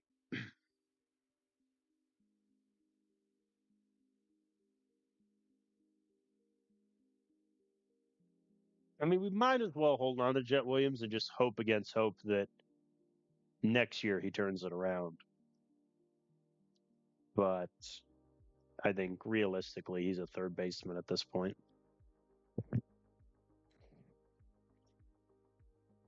Pitching, Taj Bradley. So the problem I think I'm going to run into trading Taj Bradley is he's in year 3. He's about to be in year 3 of the 6-year extension I gave him. He's making 17 million, which is not nothing. However, he has regressed like almost all of the last two seasons. He just had a 4.87 ERA. Granted, his expecting ERA was a 2.61, so there's some unluckiness there. However, his K rate, his walk rate, both dipped. He's down to fastball and a cutter, the only things that really works. This might be painful when like no one anyone just want to give me a process. Okay, yeah. Any offers? Whoa. Okay. Now, granted, everyone on this screen is making a decent amount of money. However, we do have offers. We could acquire Joey Cantillo after we did not trade for him at the deadline this year. That'd be kind of funny. Tanner Bybee is the closer for the Mets. That is all. Although he had no saves, and yet the closer. Strange. I mean, a lot of these are money based. You gave Tyler Freeman 15 million. I mean, to be fair, been doing pretty good with it. He literally hit well everywhere except when I played him with him when he was on my team. It's honestly impressive. I mean, don't get me wrong. Going after 35 Logan Webb, I can't do it. No, no, no. If we want to do the salary dump route, DeZenzo's making 9. That is the low, and he wouldn't play for me. Like, he really wouldn't. Would they be willing to retain any of DeZenzo's money? They can only afford to retain 10%. So is it worth it to save 9 million? I don't know.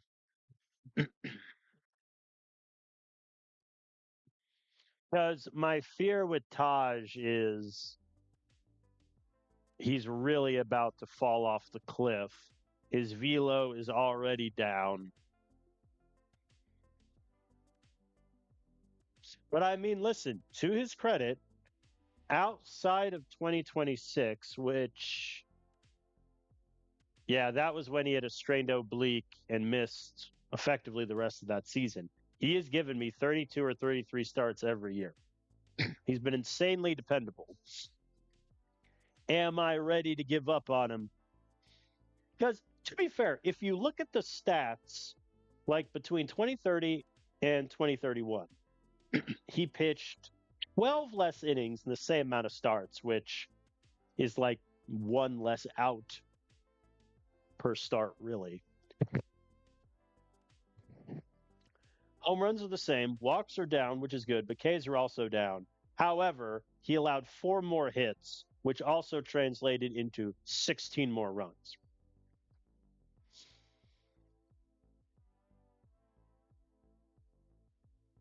Like, I feel like I can do better than a salary dump with Zach DeZenzo.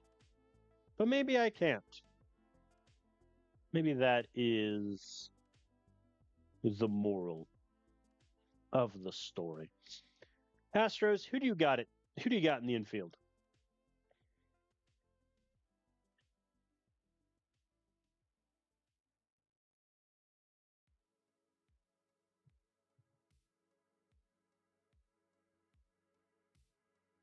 I mean, I feel like I need to trade for this guy. He was their first round pick in 2029 out of University of Miami and then just made his debut last season and has crushed.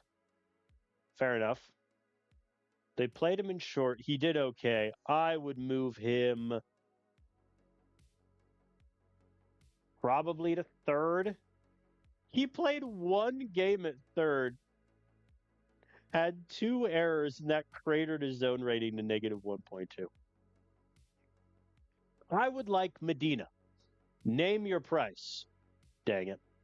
What if I took out Taj Bradley and you took out DeCenzo. Name your price. All right, fine. I think I'm going to hold on for Taj for now and not do that version of the salary dump.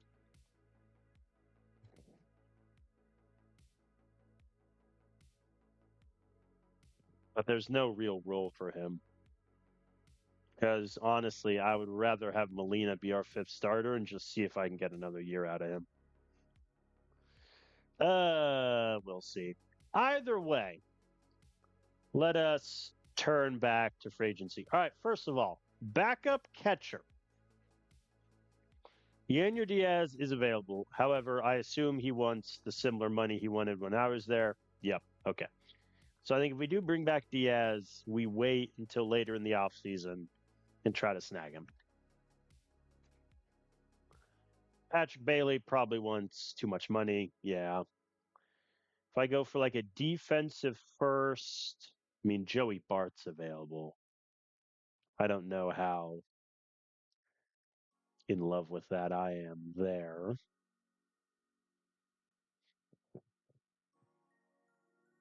I mean, yes. Claver Salazar out of the Red Sox system. He did really well in AAA, especially slugging last season. They gave him a little bit of time in the majors. He didn't do well, and they cut him. Defensively at catcher, he threw out 30% of guys in AAA, 25 in the majors. He was a negative framer in both times. He wants 4.8 million. That's a bit heavy for a backup catcher. But I don't know if I'll find a better combo of good defense and bat, especially for someone who's 25 in the free agent pool. Like Juan Flores is also 25 with great defense, but this is his bat.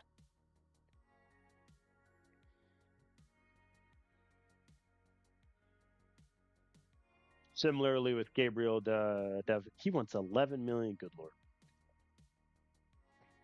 There's our Leo Bernal. There's our buddy. Honestly, would he take a minor league deal? I'll give him that. I'll give him a minor league deal with a major league option. How much does Salazar want? 2 years, 4.8. It's not the end of the world for a backup catcher. In all honesty, if he'd do like 4, try this. 3 years, 4 million, drops to 3, drops to 2. I could do that. Think I'll take it. I'll get a scouting report on him in the meantime. But yeah, I mean, there's my backup catcher sorted. We can get him in the building. And then Leo Bernal can join AAA at least for depth, or if someone gets injured in the first like month or so, I can call him up. All right, that's catcher. Infield, specifically, probably second base is easier.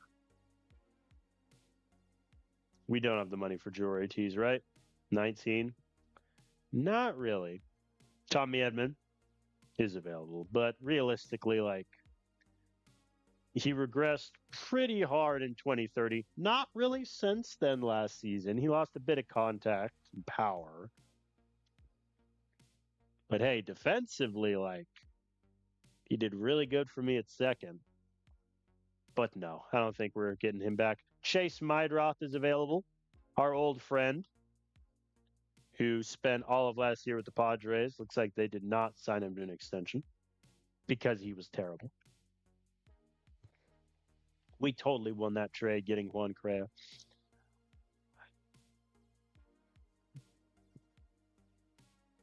What's my Kyle Garcia up to? He was with the Mariners, didn't do good. Defense still looks pretty good. How'd he grade out? 8 errors, I'll live with that. 6.8 zone rating isn't bad. But like,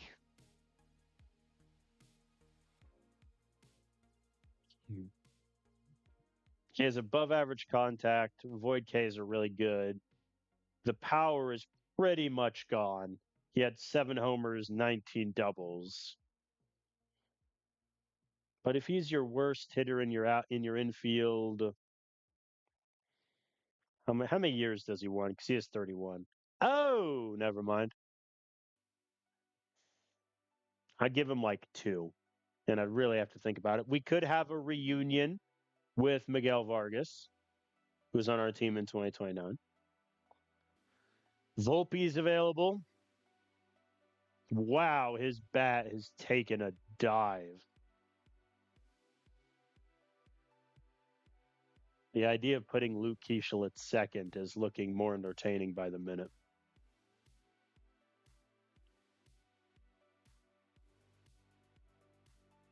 24-year-old Jorge Quintana.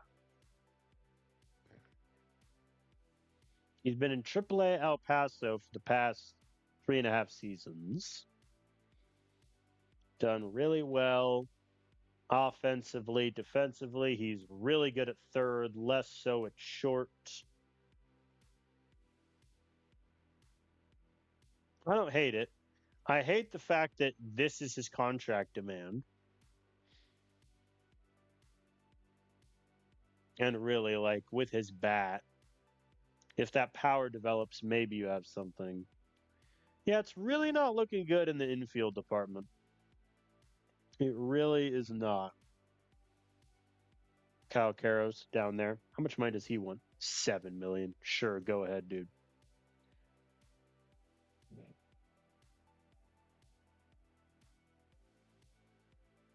$21. Oh boy. All right, let's pivot. Bullpen arms. I think realistically we sign 1. I think if we sign 2, we get in a bit of trouble with wanting to play our younger guys.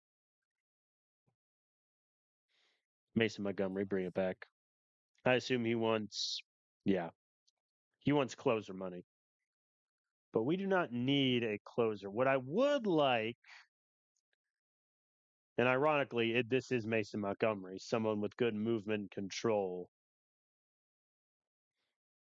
40-year-old Emilio Pagan is available. Yeah, the bullpen market you can usually wait on quite a bit. There's no one. Bruce Dar. Should we bring him back for a reunion? Man, he has bounced around. What year was that where I had him? 2027. Yeah, that did not go well. Any stretch of imagination. All right, starters. How's the market? Oh, it's terrible.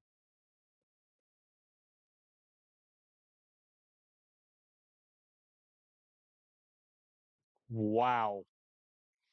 There's no one. Let me just make sure for whatever reason I don't have like some weird happening with the filter. Nope.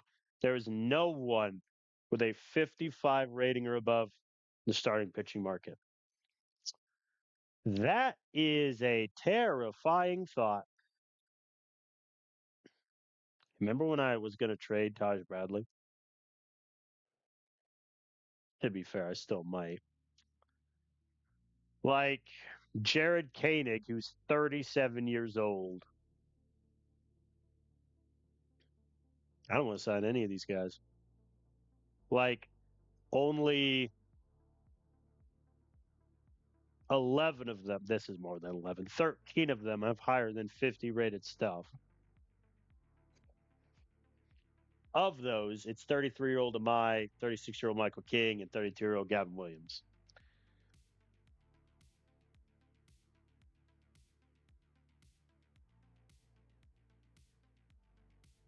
And like of these guys, Robbie Ray, Gavin Williams, Jared Koenig, and Jacob DeGrom are no longer starters in terms of stamina. Yeah, this is pretty bad. All right. Well, if we're acquiring a starter, it will not be through the market. Do we have a reunion with 38-year-old Framber Valdez, who was a starter for us for 3 years? Probably not.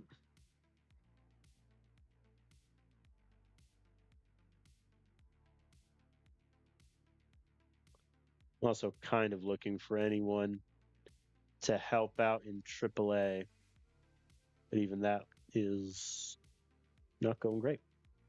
All right, pivot back to the hitters.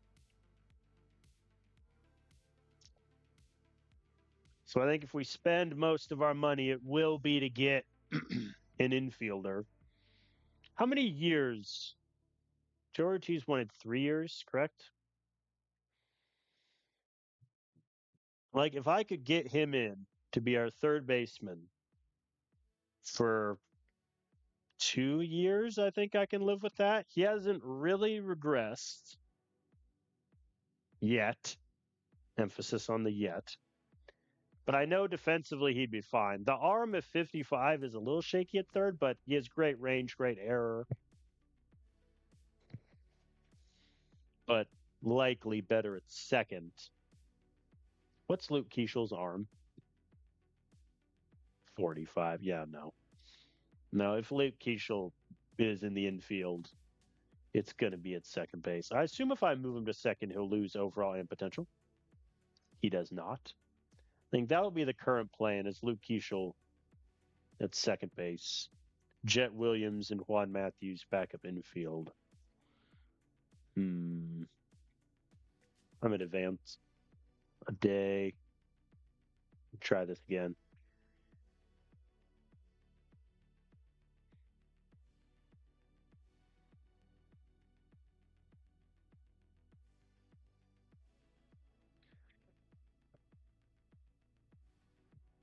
Now, this is an interesting proposition.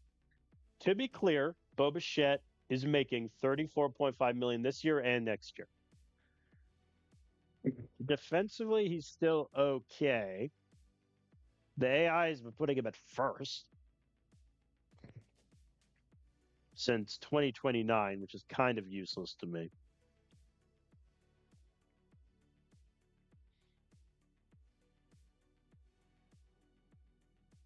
How much money would they be willing to eat?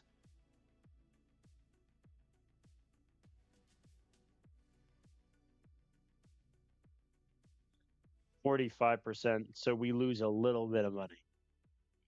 But we're paying Bo Bichette. So is it worth it? Because they're retaining 15.5, so 19.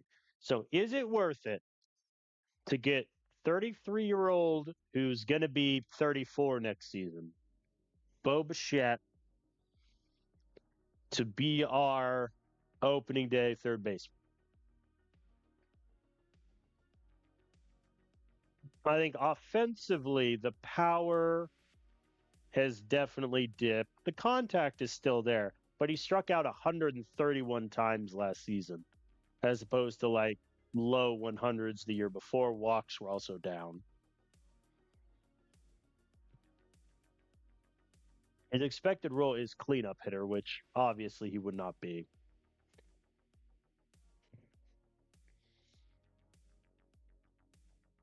My fear is also, though, he'd be bad defensively at third, and then we're just where do we go?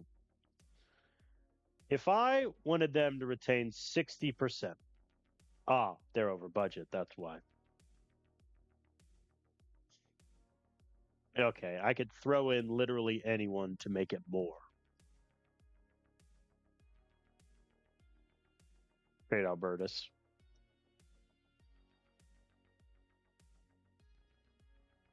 I think there's a chance Albertus could play in the majors next year. Yeah, so the issue is the Phillies are pretty broke.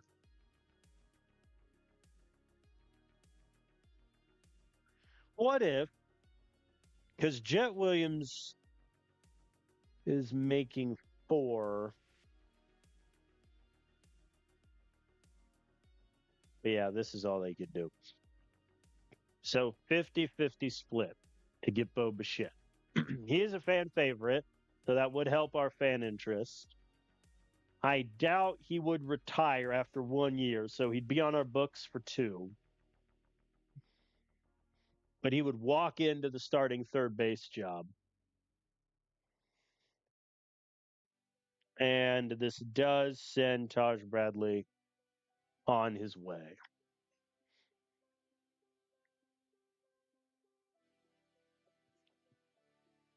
Honestly, let me look at their active roster. How's Andrew Painter doing? Ha ha ha. He's cracked. While we're on the subject, dang, they're just broke.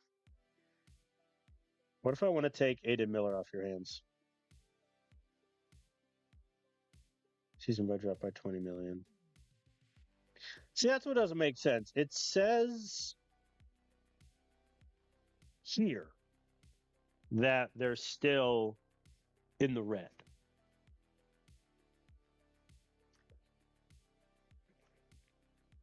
So functionally, yeah, they can't afford 50. They can afford 45. What if I want Aiden Miller? They'd be over budget. Why? 38-year-old Trey Turner. God, look at their infield. They got Brett Rooker running around over there in the outfield.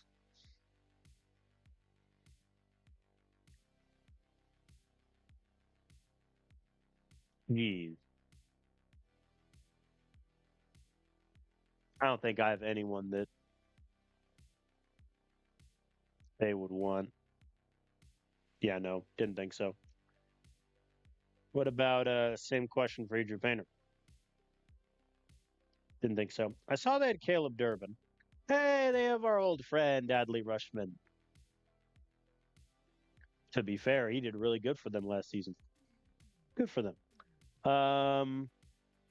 Caleb Durbin. Would I prefer him for third base over Bichette?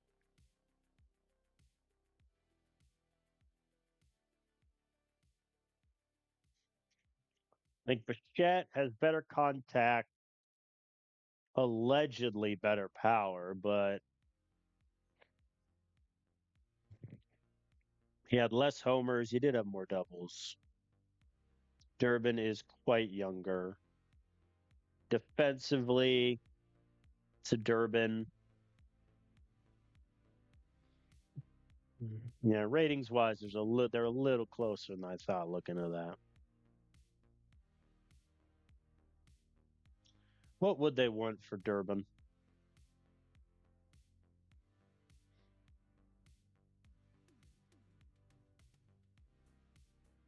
They take Rujano or Parrish. Parrish would be the guy I'd send.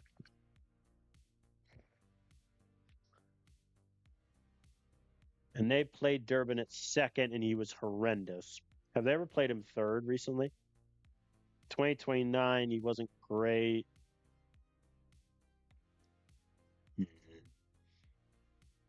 I think I'd rather have Durbin at third for 1 year, making 10 million, than I would Bichette, even keeping Taj Bradley in the mix then.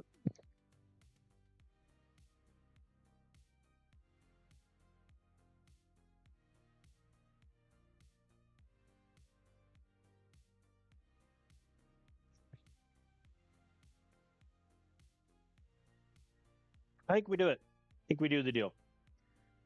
Durbin, would they do? I think I'm going to hold on to Taj Bradley for now. Let's just straight up Durbin for Parrish. Would they retain any of his money? 10%. If I asked them to retain 40, then they'd want Luis, which I think I'm okay with also. Because even though Luis has been pretty good in AAA, like I don't think he's ever going to get like the 15 starts that he did in 2029. He's 28 years old. I think I think I can do that because it also doesn't hurt us too much in the money department. All right, done. We have done the deal. Luis, Rujano, Trenton Parrish, good luck in Philadelphia. I hope Luis makes the opening day roster. That'd be cool. the return for Miguel Amaya that we got is still going strong, which is kind of funny. Yep, and now we get Durbin, who I think we just pencil in at third and roll with it. Because his arm is a 60, which at third that'll play. Range of 55 should be okay enough. And we only need him for 1 year. I think realistically, this is a 1 year. It either works or it doesn't. And he's been pretty healthy. He picked up a couple of hamstring things, and he injured himself in the playoffs, which is rough. So yeah, I think Durbin, he doesn't have any position expectations in the lineup, so literally he's going to bat ninth. He might not bat ninth. I may move him around. So he's going to take over at third. Boom. So I think that's our hitters kind of set. If we're committed to moving Luke Keeschel to second, come what may, which is going to be really bad defensively. But Estrella at first is kind of the move. Actually, if I compare those two defensively, nah, Keeschel's turn double play and error is better. I think Estrella at first is where we're going. So backup defensively, backup catcher we're figuring out. Jet Williams, backup third. He can't be a backup second. I mean, he really I think my argument against trading him is hoping against hope that last year was kind of a mirage. Juan Matthews is pretty cheap and defensively can do a decent enough job. So I think Matthews, backup second and short. I don't love it, but here we are. And then Luke Keeschel back up first, obviously. Outfield, I think it's Lantigua everywhere. And then Eduardo Beltre. We'll see how he does in spring training. I assume he's going to start the year in AAA. But we also have Sergio Jimenez, who, in the worst case scenario, can play in the outfield. However, the limited times we tried that, he was very bad. Backup DH would probably be Lantigua. He'd be the pinch hitter, pinch runner, Jet Williams. I think our lineup is set. It's really just backup catcher. And then pitching department, obviously, we need to figure out probably one more bullpen arm to go with either Nazir or Alex. I also have Yendy Gomez in AAA, but I think he's the least desirable option. Connor Prelip, unfortunately. I'm so mad. Those who don't, those who are new, and by those I mean all the people that came rating in. So Connor Prelip, I originally tried as a starter. That did not work. I moved him to the bullpen. He was even worse. And then he promptly tore his UCL, missed a whole year, came back in August of 2027, tore his meniscus, and then has just been pretty injured ever since. I move him to a bullpen role in 2029. He is aces, phenomenal. Sub-1 whip. He's crushing it. Last season, doing similar, halfway in, and then he tears his UCL and misses a year and a half. And so I gave him a minor league deal just so he'd stay in our system. But it's a very rough outcome for Prelip in this save. And then our current closer, Richard Cardara in AAA, is also hurt for years. So I think I'm kind of in the camp that one of Nazir White, Yandri Rojas, or Alex Breckheimer just gets the job, and then I figure out the rest. That's where we're at, mentally and physically. All right, I'm going to advance a week. Hopefully get some of those scouting reports back. What do you mean Caleb Durbin goes to India to visit the guru? For those who have not played a lot of other park baseball, this is usually a precursor to Caleb Durbin retiring. And seeing as we just traded for him, that would be very unfortunate. So help me if this guy retires before spring training. Can I void the trade, please? Can I just commish mode and get my players back? That's so. If he actually leaves, I'm going to be quite upset. Quite upset.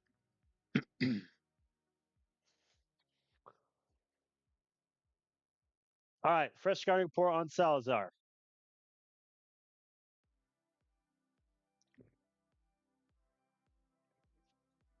So no changes from our previous scouting report. I think he's fine. I think as a backup catcher, I'd say he has an average bat with above average avoid K and contact potential, and defensively is really solid. I'm good with that. I am good with that. Hall of Fame voting begins. Let's take a gander. Anyone get close? Buster Posey got 48. We'll vote him in. Joey Votto got 54. Utley got 41. This is a very short list. McCutchen, put him in. Salvi, put him in. Carlos Santana, maybe not. Max Scherzer, put him in. Then that's like the only new players eligible. All right. Well, we are a Twins save, so Nelson Cruz, put him in. Then A-Rod, because I like watching him play. JD Martinez as a Tigers fan. Charlie Blackmon. All right. That is done and dusted. Scout assessment in Cuba. All right. I think we'll get to the new year, and then that is where I will wrap this episode. Luke Keishla's on track to improve his base running. Yay. Durbin? Hey, he said it was wasted time. We're okay. We're okay. He's not going to retire. We're okay. We're good. We have our third baseman for next year. We're okay. What a terrifying 2 days that was. All right, fresh scouting report on Enrique Gonzalez. And I think if the defense was better, I'd be tempted. But even as a backup, I don't like it. I'll offer him a minor league deal with a major league option just to see if he can join AAA and just hit bombs for a month. We'll go from there. Trade proposals. Oh, God. Nope, it's already expired. Fair enough. Lottery results. Wow, the Marlins went from 17th to 5th. Good on them. Bernal likes the offer. Salazar likes the offer. Gonzalez likes the offer. Perfect. I'm going to attempt again to see if anyone is interested in Taj Bradley. I mean, we have cheaper players now. We could reacquire Trey Morgan in case anyone wants that fun train to continue. $6.1 million for Joel Hurtado, who, to be fair, he's got below average control, only 2 good pitches. Maybe not. I wouldn't hate the idea of going starter for starter, but almost at that point, I'd rather just throw Taj Bradley out for another year in case he bounces back. Aaron Petco, on the other hand, let me compare the men. Taj is better. I think Petco has better stuff, but Taj is a lot better against lefties. Very similar lefties in total. Yeah. Yeah, it's Chisholm. How badly do I need it? I don't know. I think I am kind of leaning towards just keeping Taj Bradley and rolling the dice. Do I have any upcoming huge free agents that I need to just extend immediately? Ah, I do indeed. Jenkins and Culpepper. I mean, Culpepper, I want to extend. His power has somehow keep progressing despite the fact that he keeps hitting more and more home runs, which is a little silly. How much you want, buddy? Oh, 5 years, 23.2. Actually, hey, how about this? I will give you he's making 10.9 now. He also is going to be 29 next year, so he's not young. I'll do 4 years. 23, 23, 20, team option, 2.5 million.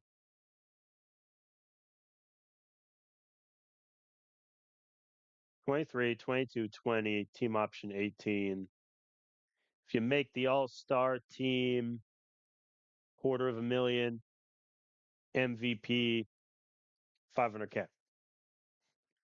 And then obviously you will be in the starting lineup. Okay.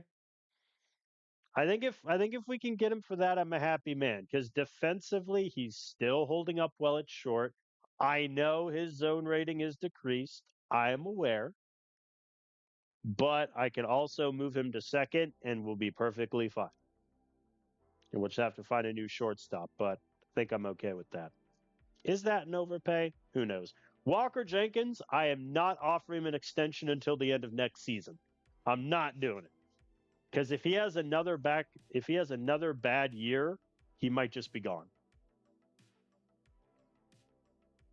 That's kind of just where I'm at. Let me advance one more day. Would anyone like Mason Molina?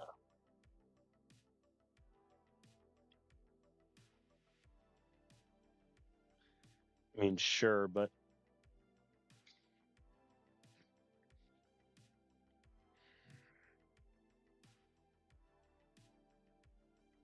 I don't think I need a center fielder that badly.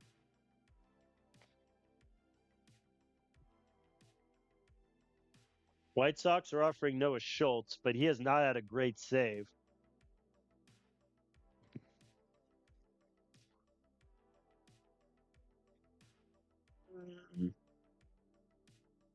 Whoa. Kelman Gonzalez. It's pretty good. Definitely a reliever, though. I mean, there are some interest in Molina. I don't know if I love any of it. Ooh, Jacob Zibit. They have him as a reliever with 70 stamina. I mean,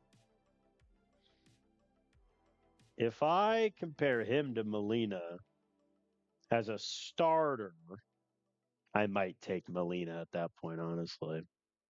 Hmm. Ace Gorson wouldn't be bad. I think if we didn't have Jet Williams, Gorson wouldn't be bad. Bryce Matthews, his bat is not great.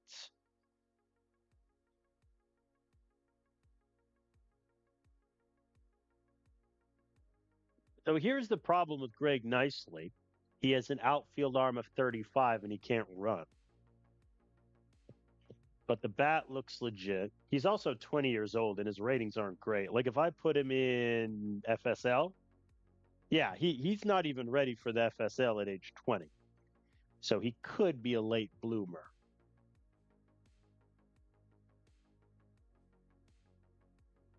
Yeah. Let me look just at that prospect list.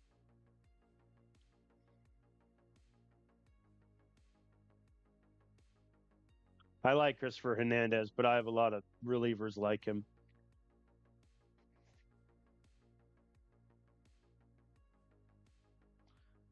Diego Fernandez, very bad in Double A, which is a little surprising. Defensively, probably destined for second base. Okay. Mike Barrows, no. There is some interest in Molina. Ooh, Diego Lanzosa, 25-year-old, definitely a reliever out of Venezuela. He's not made his MLB debut yet. I mean, he could have one of the best curveballs in the game, an elite changeup, fastball, above average slider. That ain't bad. Is there a reason he only pitched 36 innings? He just only pitched 36 innings. I don't hate Lanzosa.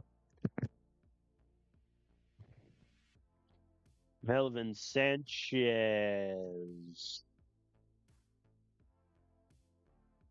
If he was better defensively, I'd consider it. Starlin, no. Though I do like the 75 home run allowed. Good God, no. I mean, there is a not insignificant interest in Molina from a prospect perspective. Ramon Bermudez.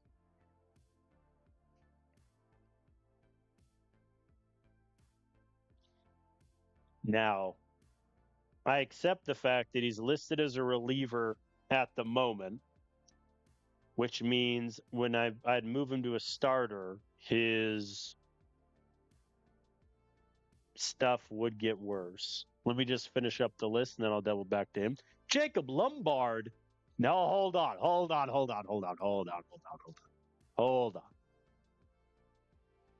Yes. Like, done. This is the trade. His potential is still there. It is a 55, which for Lombard in real life, I think is a little low, but defensively, he's solid. The Pirates played him at short. He did perfectly fine. He is on pace for like 15 errors in a full season, which is maybe a touch high. I'll come back to you, Lombard. Roseman's good.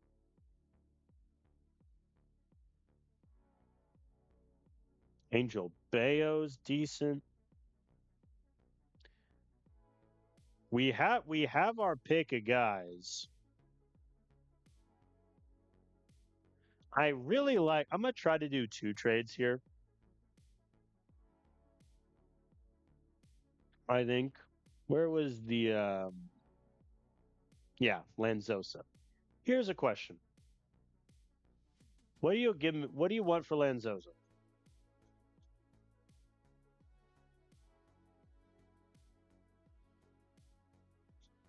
They take Adrian Lunar, who has been in AAA, or excuse me, he's been in High A forever. So I've just kept him there because his bat has never developed.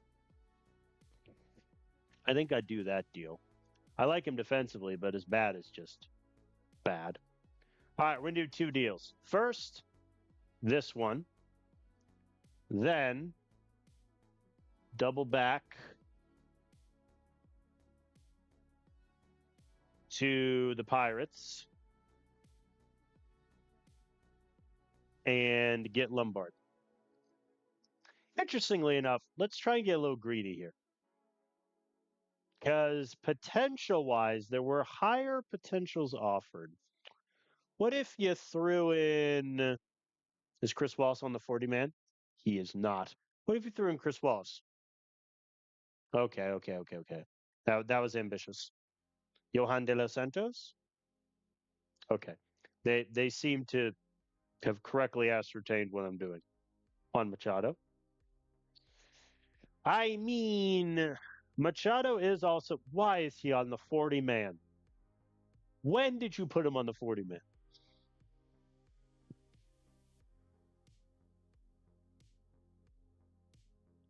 Prior to last season. It's a little annoying that he's on the 40 man. Hmm. Hmm. As I'm also trying to just replenish my. God, Feliz is on the 40 man. Pirates, what are you doing? I mean, I'll do this deal. Done. All right, so two trades to end the stream. First, we send catching prospect Adrian Lunar to the Marlins. Good. He's a great defensive catcher.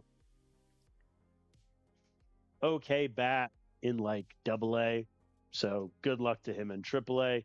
We get Diego Lanzosa, who 25 years old. I think. Oh yeah, let me go to the other screen. Lanzosa, who is going to go on the 40 man and will go to AAA, where he will essentially replace Luis Rujano in the AAA rotation. I think we're going to try him as a starter and see if the stuff plays. So if it does, I think we're in business. Then we trade Mason Molina, the Pirates. Don't get me wrong, I like Mason, but 28 years old. He really only has one good pitch, and it's his fastball.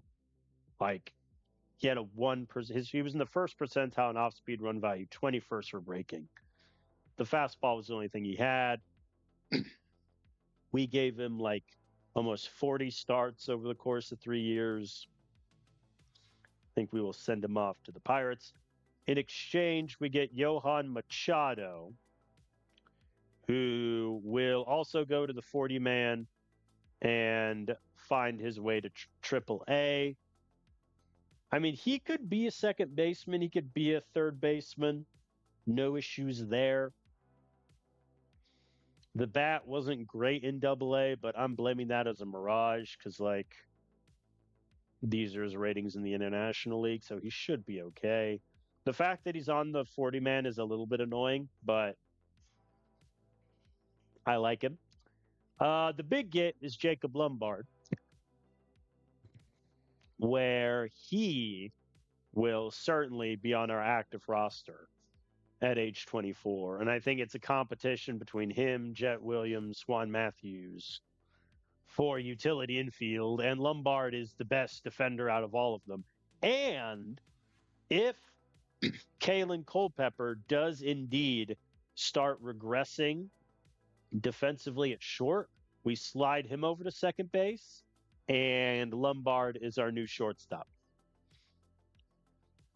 Very good deal. I think this does make Jet Williams a little bit expendable, but I kind of like having him as insurance in case something happens to like Durbin or Keishel.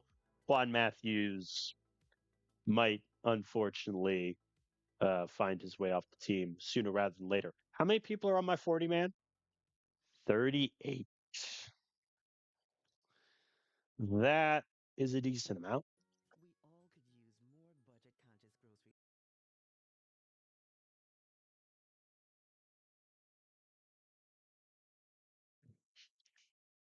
We may have to start waving and DFAing some people off the 40 man, but that's okay. Yeah, Wyland Moss. Me adding Wyland Moss to the 40 man was a tad silly, but it's fine. All right, so that's where we're at. I think we have set our lineup with exception of backup catcher. Let me advance a little bit just to see if we get our boys in the door. Yay! All right, so Culpepper has signed his extension. I hope I don't live to regret this, but we'll see. I think if his defense regresses, paying a second baseman, 23, 22 million is a bit much, especially if the power isn't real. But That's a problem for future me, I think. But this is also an off season where I have 10 million for free agents and 44 million left for extensions. So there's no guarantee I have a similar split next time. Whoa, the Rule 5 draft has started. All right, in that case, I will stop here at the Rule 5 draft, and then we will pick up next time. Um, Massive thank you to Sean Curtis for the raid. That was awesome. The fact that it happened during the Game 4 loss in the ALDS that knocked us out of the playoffs is unfortunate, but what can you do? But I thank you all for watching. We will have our next stream be tomorrow, Tuesday the 28th. Literally, as I'm speaking, episode 53 is uploading to YouTube. So that will be done shortly. Thank you for everyone that came in the raid. Hope you had a good time. Leave a follow if you would like. I will see you next time.